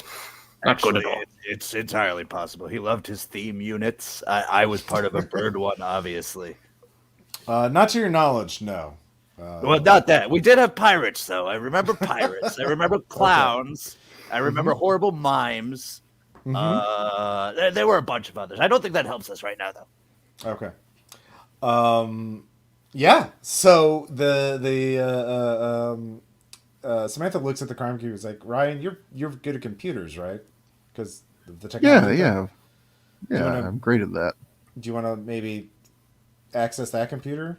See if you can find out where Jimmy died. Sure. I'd love.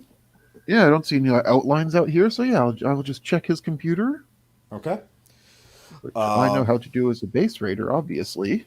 Well, yes, and you also have your Muse of Progress AI to help you. Yes, she is very helpful. Not all supervillains were really that bad. There were many of them that were just misunderstood. And some of the heroes were pretty bad. Yeah. Let's see. Well, it's a +2. So +1 or +2 together. +2 total, yeah. +2. Well, +2 superhuman's enough to gain access to it. So I'm in. You haven't activated any lockdowns or anything. So yeah. Basically, you realize you find out Jimmy died in the detention room. Nocturne was interrogating a mutant serial killer he had caught, who had really weird powers, and he didn't quite he thought he understood them, but he didn't quite. And Jimmy was there to watch the interrogation, and Jimmy paid the ultimate price, as this killer had some sort of temporal distortion power that was not fully negated by the power negation tech in the room. And Nocturne, in a fit of rage, killed that villain. But Jimmy died in the detention room, which is now back the way you came. And there's a group of undead athletes between you and the detention room. So, yeah. Well then, it's not a car I see in the corner. It is a car. There is a roadster there. There were, apparently it was called the Bones Gang, and they were all skeletons. and they had Tommy guns, and they drove that roadster. Would one of you chaps seem to know if this thing still runs? Well, let's see here. You can give me an Arcana check there, Commodore. Okay. Now, since this is a roadster, right? So this would have been an expensive car. Oh yeah, for sure. I might have to, if this roll goes bad, I might have to invoke a fate point. Okay. It's just a 1 mundane, unless I can get more from spending a fate point to get a little bit more from it. What'd you get total? One just mundane. 1 mundane. It definitely works. I'll give you that much. Okay, it works. So I don't think any of you do have a drive. There is a separate drive skill, I believe, or pilot or whatever. Ryan has a subway card. That's a subway card. Okay. Useful, but not necessarily in this case. So yeah, you could try and do some aspect stuff to try and like set up some. What are you thinking, Commodore, that you have this roadster? I'm thinking if we need to get over there and there's guys in our way, well, they can't parkour out of the way of a roadster, can they? Get out of our way. We need to get there. As I see nothing else in this room that could help us. The giant penny is alluring, but I don't see how it could be used to help us in this situation.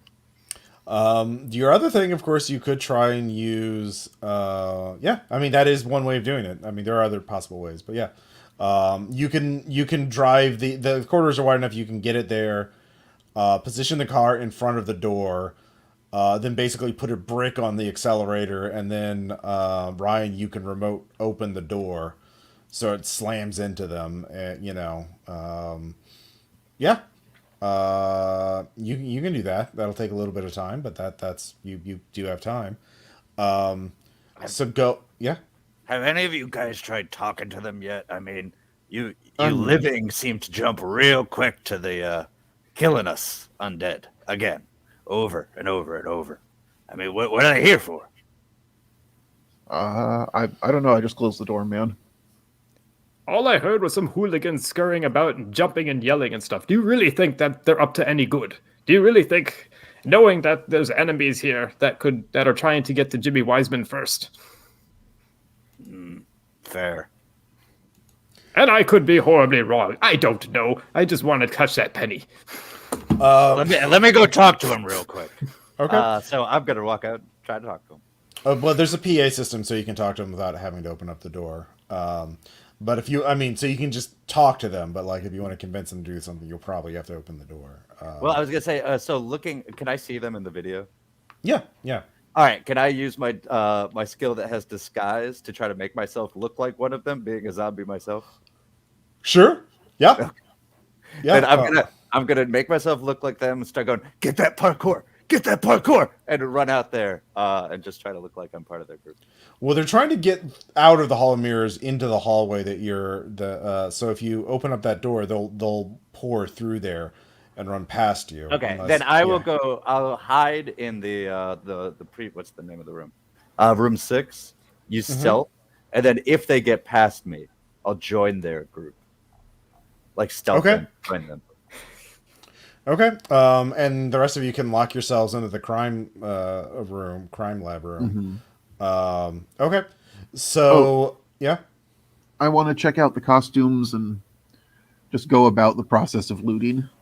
Okay. Yeah. Again, since it's a one shot, we're not going to worry too much about like the things. But if you want to spend fate points or gain fate points, let me know. There you can spend fate points to gain advantages from, or you can make skill checks to risk it. Basically to get an advantage. So yeah, there are some Nocturne's previous costumes of allies, costumes of enemies. So you can if you want to make a skill check, you could try and get something out of it, or you can just say I loot it, and then you have loot units that you can use later during the scenario or at the So yeah, just let me know if you want to do something that will affect what's happening in the immediate future. Does that make sense? Most of it's going into Empanada's saddlebags or side bags. Okay. But I am going to change. I'm going to try to change in. I'm going to change into one of the Nocturne's costumes, Okay. and then I'm going to try to change my face to look like him. Okay. Yeah, actually, with the crime computer, you get a look at his face. So yeah, you can disguise yourself as Nocturne now. Oh, did I get his whole secret identity? Yeah. Who he was before he gave up. He didn't have it. Like he used to be a huge person, but like he entirely gave up his civilian life in order to fight crime. Now there are some files that you cannot access yet. They are password locked, extra encryption, and all that shit. So Everything else goes on. I don't know, emailing it to myself. yeah. Um. Okay, so yeah, you disguise yourself as Nocturne, Commodore. You're just chilling out in the crime lab, I assume. Yeah, since I am just, if nothing else, I'm going to hide behind the penny. Okay. You touched the penny. Good yeah. job. Yes, it is. I will come so back for the penny one day. You lock the door. You two are locked in there. You remote open the door to the Hall of Mirrors. They rush past and they run. They make it. They spread out. You also lock the medic station so they don't break the robot. And the nuclear reactor room is just still locked down. The cold fusion reactor. But Corbett, your plan is good enough. You don't even have to make a roll to infiltrate the group. And so you infiltrate this group of people, and now they're just searching and they're screaming. They're all like, "Where's the other team? We gotta defeat the other team! Yeah, we gotta win this!" So they think this is a show called America's Deadliest Obstacle Courses, and that they have to kill the other team, and if they do that, they get to the prizes. They come back to life. They're all, you actually begin to recognize some of them as like extreme athletes and YouTubers, parkour YouTubers,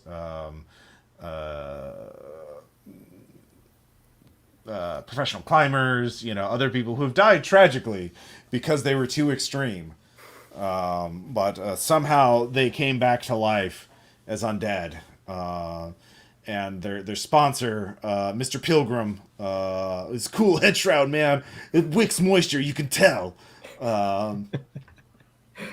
Yeah, so they believe that they just have to rip all of you apart, and then they'll win the show and they'll come back to life. But you all signed up for it. It's like that show, man. It's like Squid Royale, yeah. It's like Fortnite, woo.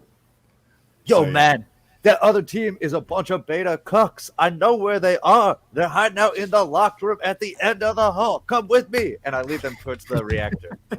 Okay, yeah. Okay, so they get the reactor. The reactor is, so you're gonna. Oh no! Give me a. Don't you have a guile? Or- Yeah, I have deceit. Yeah. Yeah. Yeah. Give me that deceit. Can I tag it? Well, we'll see what happens afterwards. Yeah. You don't necessarily have to spend fate points yet. No, I don't. Oh, what'd you get? Nice. 4 Oh, nice. without anything. 5. Oh yeah. So yeah, That's they believe the shit out of you. Oh. I mean, how many zombies are going to be running around the base at this time? Yeah, exactly. They think you're one of them, and that you're one of the extreme dragoons. And they live for battle. Well, battle in this case is extreme athletics, not fighting. But extreme athletics also means ripping your opponent apart. So it's really good. It's like CrossFit, but less extreme. Yeah, they are now beating at. They're going to be trying to get in the cold fusion reactor. So the rest of you can sneak out. As long as you don't make any noise, you can sneak out and head to the detention room. So you don't even have to make a check because it is pretty far away from the crime lab to the. Yes, I'd say it's time to scurry. All right. So Eventually, I'll stealth off from the group at some point. oh yeah, it doesn't take long. They Okay. they don't really have a good sense of self or like of others. They're just really enthusiastic about sports. You shudder to think what happens if they get inside the cold fusion reactor room. That's probably something you'll have to deal with. That's a living person's problem. Yeah, no, just no. So, yeah, critical meltdowns are to whom it may concern kind of problems.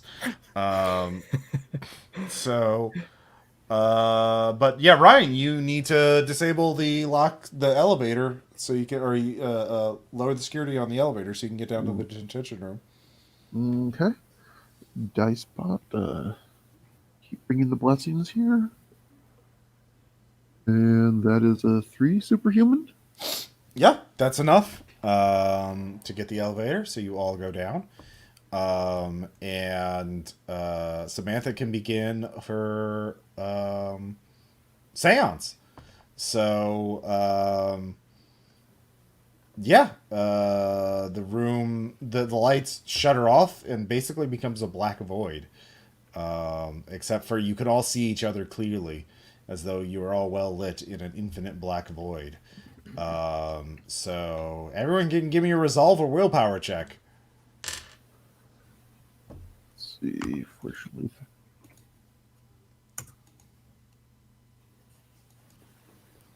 5 extraordinary. 5 extra. Yeah, you're fine. I've done it before. You've done it. You definitely have. 1 superhuman. Yep, you're fine. 1 mundane. It's fine. It's fine. It's fine. You just needed not to fail. Like basically, yeah. Stiff upper two of lip. us. This is fun.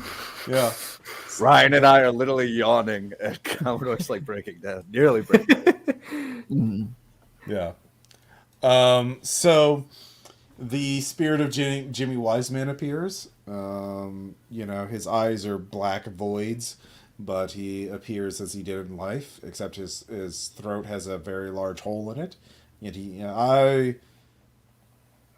have returned. Speak your questions. Let me be at rest. Have we decided on a spokesman for this? Yeah, you can figure this out right now, since I assume you would have, as professional base raiders, you would have figured this out before you got to this point. Yes, professional. I'm going to step away for a second, and you guys can figure it out. So, BRB. I assume Commodore is our spokesman. Yeah. But yeah, that's fine. Just what questions do we want to ask? Obviously, the first one has to be like, what do we want to ask about the repeater? Yeah, I guess. Where are those bones? Yes, Because that's what we needed, right? We needed his remains so we could get rid of him. I think so. Yeah. So where his bones at? Mm-hmm. Let's see, where his bones at? he wouldn't know where the Shroud of the Deceiver was because that was taken after he died. Um, Do we need to worry about Pilgrim in any relationship to this? Not yet. well, let's see where his bones at, and then does he know about the impending doom? Yes. Or anything about stopping the repeater permanently if he and Nocturne had come up with anything? Well, didn't Beatrice have a way to stop him, or they thought they had a way? They just needed to know where his remains were. I would say Wasn't that kind of the way? if you can find his remains, you can prevent. Now you know the Pilgrim has it. Has the Shroud. If you can keep the Pilgrim, the person with the Shroud, away from the repeater, he won't wake up. The Shroud will let him tell with the Shroud he can tell the repeater to wake up and go kill someone. Without the Shroud, if he's not in proximity to the Shroud, then it's fine. Gotcha. But if you deliver the bones to Beatrice, she can certainly do something to really secure them. You know, move them off world or something like that. She has access to portals, and she could just throw them in the Nope dimension, for example. That's good old Nope. Yeah, It'll be fine. it'll be fine. In 2,000 years, they'll stop. The power will dissipate enough that he won't be able to do that. So yeah. The main thing is keeping the Pilgrim away from the Shroud, the Shroud away from the repeater's bones. So you need to figure out where the bones are. Okay. Yeah. Is that so? What is your first question? Yeah, so, Spirit, tell us, where are the bones of the remains of the repeater? They were buried in the walls of the crime lab, in the wall beyond the in the wall behind the roadster, in the northern corner. I knew there was something with that roadster. Okay, so that we know that. You have to use brute force to open it up. There is no access panel. Oh, bully. Well, And all we right. shuffle. Okay, so we got that. Do we want to ask about, is there any other impending? Oh, Any the impending impending doom, what? right? So what is the question exactly? I'm just out of character. I'm asking everybody just really quick. Okay, Was the impending doom question something we wanted to ask, or Yeah, I we think probably so. should. Yeah. okay? Spirit, is there any impending doom we should be aware of? The artifact, I can sense the shroud of the Deceiver is near. That is the one artifact that can awaken the bones of the repeater and force it to kill again. And once it starts killing, even the one with the shroud will not be able to control it. It'll become an unstoppable killing. It'll just keep killing forever. Follow up to that. Would you say near? How near exactly? It is within the walls of this space. I can sense it now. It is approaching. I can sense it with it. It is here. It is in the entrance. It is in the hallway. It is the person wearing it is running. Very, very, very soon. Seconds now. It'll be at the elevator. Hey, Spirit, how do we put you to rest? Let me Were go. you? I was at rest until I was called back. Oh, yeah. Sorry about that, but you've been really helpful. We better go take care of that. Yeah. Yeah. Is there out of character? Is there anything we could do to prevent him from being resummoned so that, Pilgrim can't get the answers from him or use the shroud on it? Destroy the shroud by wrapping it undead and making the undead gaze upon pure life.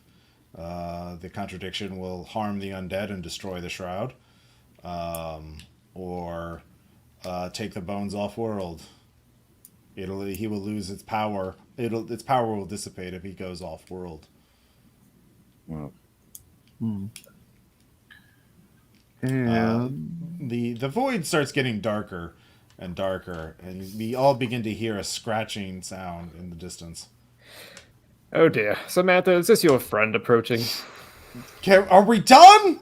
yes. Yes. Okay. Yeah. The room turns back to normal. Samantha falls to the ground, exhausted.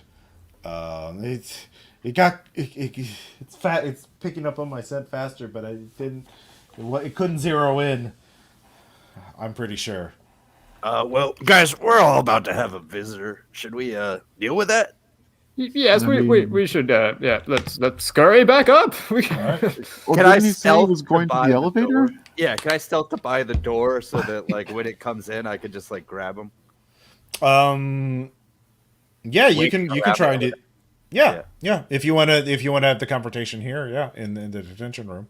Oh, I thought it was coming down. I thought they said he's on the Um, stairs already. Well, you don't know if he's going to wait for you at the top of the elevator, but yeah, he can come down your way. So yeah, I say yes. Let's make him come to us.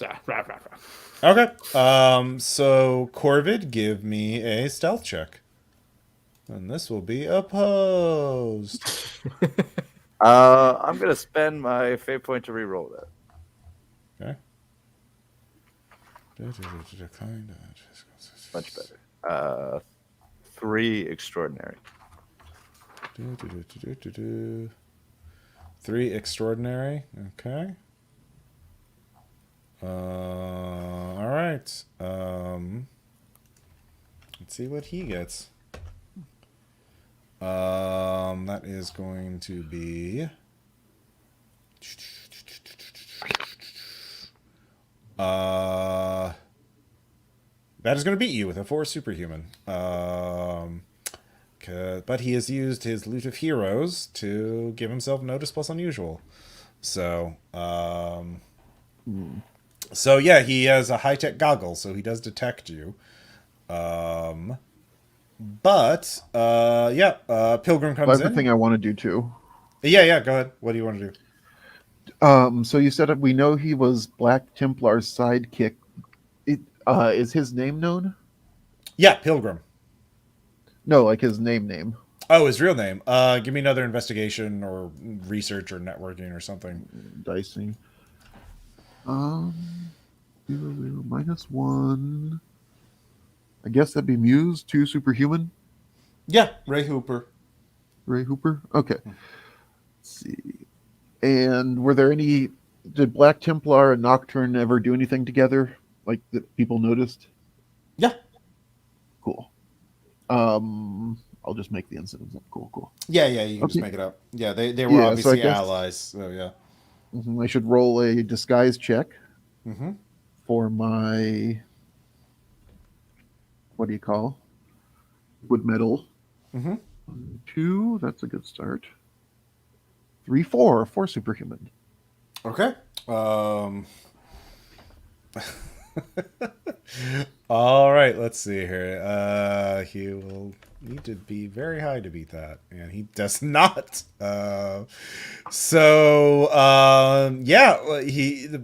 Pilgrim comes in. He is also now known. Well, he's on his way to becoming Scrapman. He is a villain who hates base raiders. He wears scale armor, and high-tech shape memory armor. But he steps through and he is stunned as he sees Nocturne gazing back on him. You're alive? Yeah, of course I'm alive, kid. I thought Ragnarok took everyone. Well, I had a little hidey hole, but it took a while to get back. Ragnarok kind of shook up all the vibrations. What do you know? Is Black Templar still alive? What happened? There's so many questions. Yeah, they were all taken. They're still alive though, but to save them, we need to move quickly. What do you mean? I've been trying to protect the world from all these new villains that are popping up. Looting your own base here has been violated. Black Templars, everyone is they're just destroying so much. They're just he's not. What do we have to do? Yeah, kid, don't worry about it. That's just stuff. Look, Ragnarok. It was the space rock, right? You remember the space rock? Yeah. Okay, cool. I know how we can triangulate it, but I'm gonna need you to head to the observatory base. Well, I have access to a space station, Mirador. I can, if I get back to the surface, I can teleport up there. All right, can you from Mirador? Can you take over Hubble? I can try. All right, I'm gonna need you to go do that. Okay. And then, as soon as you take over Hubble, ping my crime computer, and I'll give you the next instructions. Okay. Yeah. He runs Good off. luck, Roy. You bought yourself some time.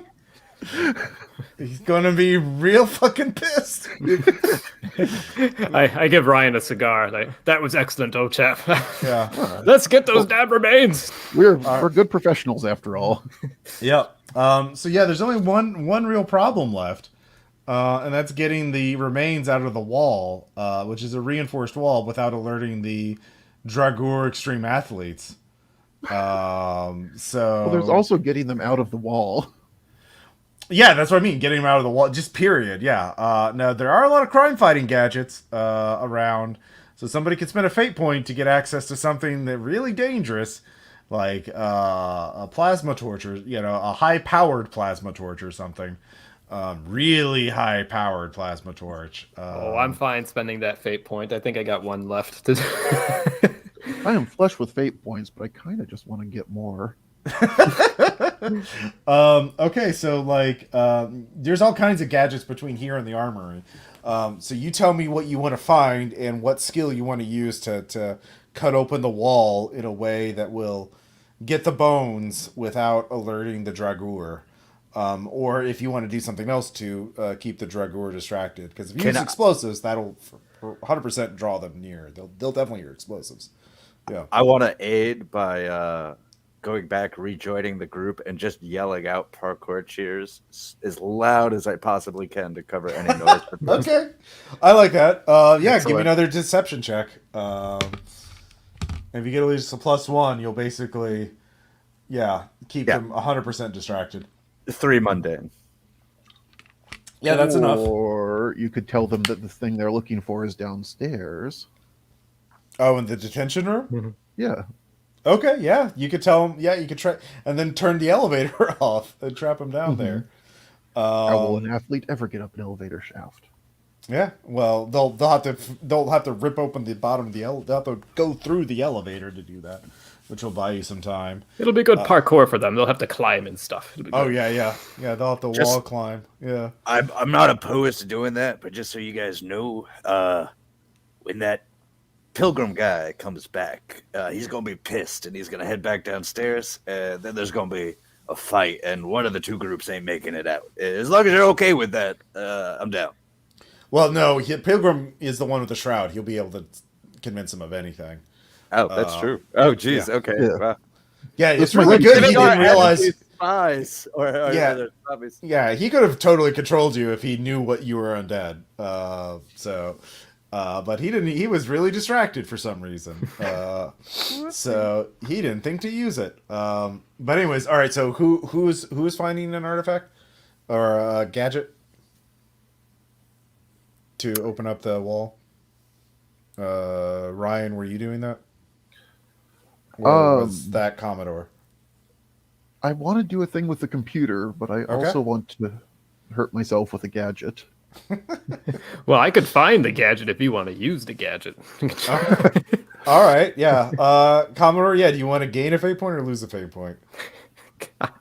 You know my answer is always gain a fate point. Okay. Always be gaining.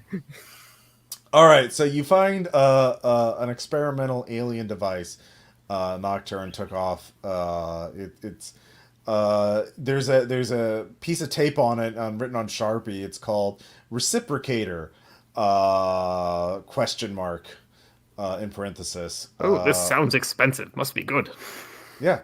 So it looks like a tube that with a little like alien control panel in the middle of it. So Ryan, you can look at the crime computer and look at it, and Nocturne's notes on it are Oh, I wasn't looking for that. okay, sure. I need to sit after he pings the computer. I need to send him coordinates in, I don't know, Pegasus that he needs to focus Hubble on. Okay. Yeah, you can do that to buy yourself more time, a little more time. So yeah. But that's just going to be buying time. I'll say he is kind of unstable. So yeah. So you, I mean, I can't just solve the scenario with one good roll. No, you cannot solve the scenario with one good roll. You still haven't figured out a way to get the bones out. So He found a thing. It'll be great. yeah. Well, yeah. Who's going to use the reciprocator? I guess it's me. If he's on the computer and he's helping our undead friends So get back on the... Okay, so you basically it's a tube, and there's a little alien control panel on it. But you so how well, I guess you would have access to the crime computer too. So it seems like you point the tube at the thing you want something done to, and you push down on the controls, and then you think about it, and then something happens. But that's all you're able to read for free. So you can either try and study and figure out more what it does, or you can just activate it. I'll give you a fate point if you activate it. I mean, time is of the essence. I think you just gotta activate it. It's like this So that'll work. All right, so you push the button. What are you imagining that you want to have done to the wall? Well, I'm probably thinking. I'm. So I know that when I think about to that physical object will happen. Is that basically what my understanding of how it works is? Yes, something that is the basic idea of it. Well, I'm thinking the wall, and it's like, that wall's in my way. I just need those bricks to go shooey out of the way. So zip away, bricks. Or stone or whatever it is. Zip away bricks. Very good. So that's 3 superhuman physical damage as the wall is torn apart, and you are thrown with the bricks into the wall, a far wall. So go ahead and give me resist damage. So it's super. If you only have mundane, that'll mean that's 7 physical stress you'll have to worry about. So that's I got 6. a 1. So you take 6 physical stress. Do you just have base capacity? Yeah. Yeah. All right. I'm not doing well. That will knock you out unless you take a consequence of some kind. Well, I mean, that would have to be at least a moderate consequence, right? If you want to fully negate it, I mean, you could just take if you take a moderate, a minor for -2, you'll just take 4 stress. So you can take a minor and get like a concussion. As you bonk your head on the wall. So I think he's going to be seeing stars, literally. All right, so you take a 4 stress, so you're 3, you're 1, yeah. So yeah, you're not doing great. You've opened up the wall a good chunk, though. It's not 100% there. So you could try and go again, or you can hand it off to someone else. I just awkwardly hand it to Ryan. But your turn, old chap. It's yeah, just point and click. Yep. Yes. Zip, zip, zip. All right. Are you picturing the same thing in your head? Just bricks flying away? Yeah, I guess so. Yep. I just saw it, so I'm very suggestible. All right. It's the brick mover. Yeah. That's 4 superhuman physical stress. Okay, let's parry that with little liquid metal shields. Oh dear. That's a 0. That's total 0. It's not terrible. So 2 superhuman. Yeah, so 2 superhuman. So yeah, you take 2 stress as you rip the wall apart. And you think one more go of it will be enough. Oh, God.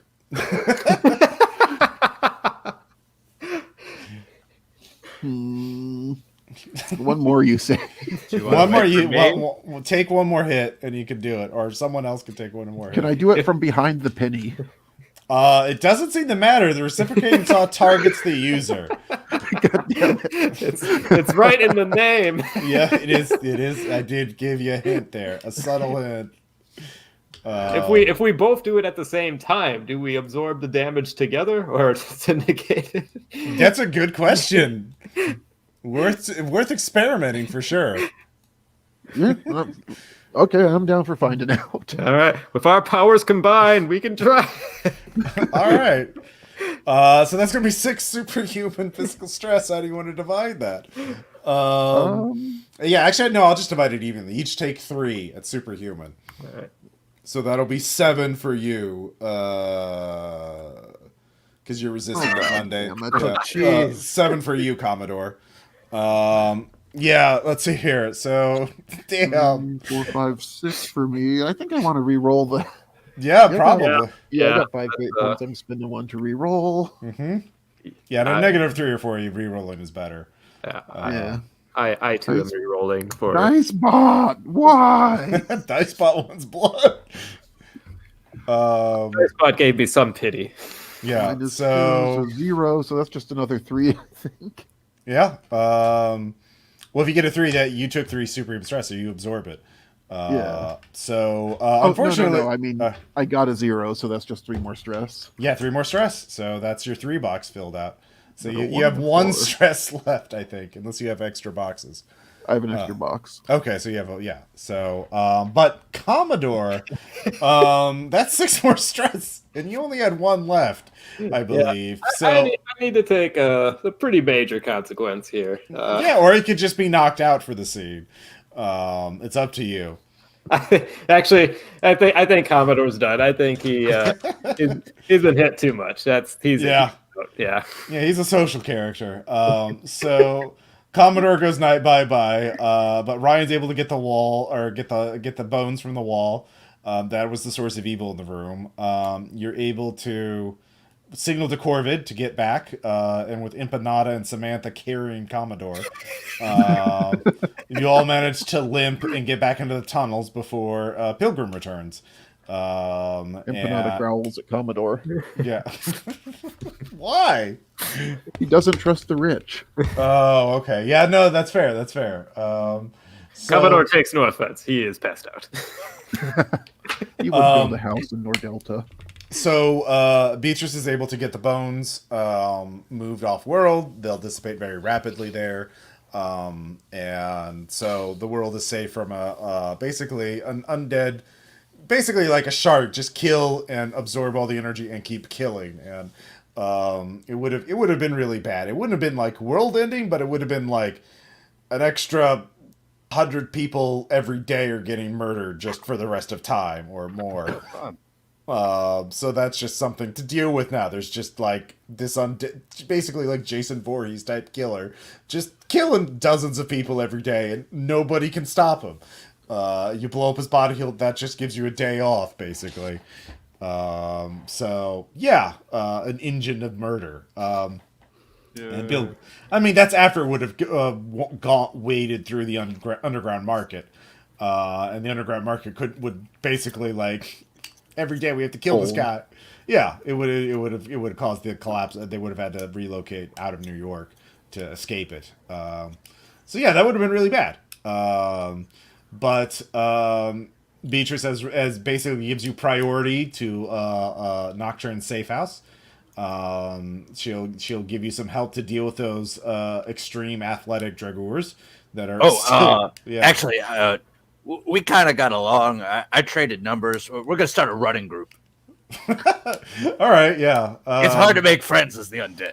Oh, okay, yeah. You rehabilitate them, help them become stable undead. Pilgrim doesn't return, but you get threatening messages from Scrapman, promising revenge. And Ryan is able to eventually relocate the medical bot to a free clinic somewhere to help the people. The robot doesn't care. Helping people is its job, as long as you don't counteract its secret programming. Yeah, that kind of wraps up the story. You did it. You saved the day. Yay! Yay! So, questions, comments, suggestions. You guys like it? Yeah, I thought it was Had a great. blast. Yeah. I really like the map and just having that to access the whole time. That made it so cool. Yeah. I think I really like that too, and I like just giving you the map ahead of time, so be like, you're here, like, because it didn't really make it any like revealing it piecemeal. I guess would be okay, but like, maybe if it was an in-person game, but in online games it doesn't really matter, I think. So I think I'm definitely going to make every Patreon game from now on use one of the map that I have for the illustrated every month. Yeah, because spoiler alert, my Delta Green Shotgun scenario involves a map, or there will be a map of the scenario. So yeah. Is that included in the word count? Well, not I don't have the map drawn yet, but like there is a description of a place, and that place will have a map drawn of it. So, yeah, I will run the scenario for the Patreon in January, after the voting's over. So, if you sign up for that game, I'll let you know what it is. Please don't read it. Or if you do, pretend to be spoiled by it. Or pretend not to be spoiled by it. So yeah. Yeah. But yeah, that's all I got for tonight. But yeah, I think. Well, actually, no. I could use the. I haven't used the anomaly map yet, the suburban house. So I could do that for the. Well, I'll probably do that for next month, for December. I'm just thinking out loud now. But anyways, that's all I got. Thank you all so much for supporting the RPPR Patreon. Yeah. I guess we're done. Thanks a lot. We did a thing. Have a We good did one. a thing. All right. Bye. Bye, everybody. All right, see you guys.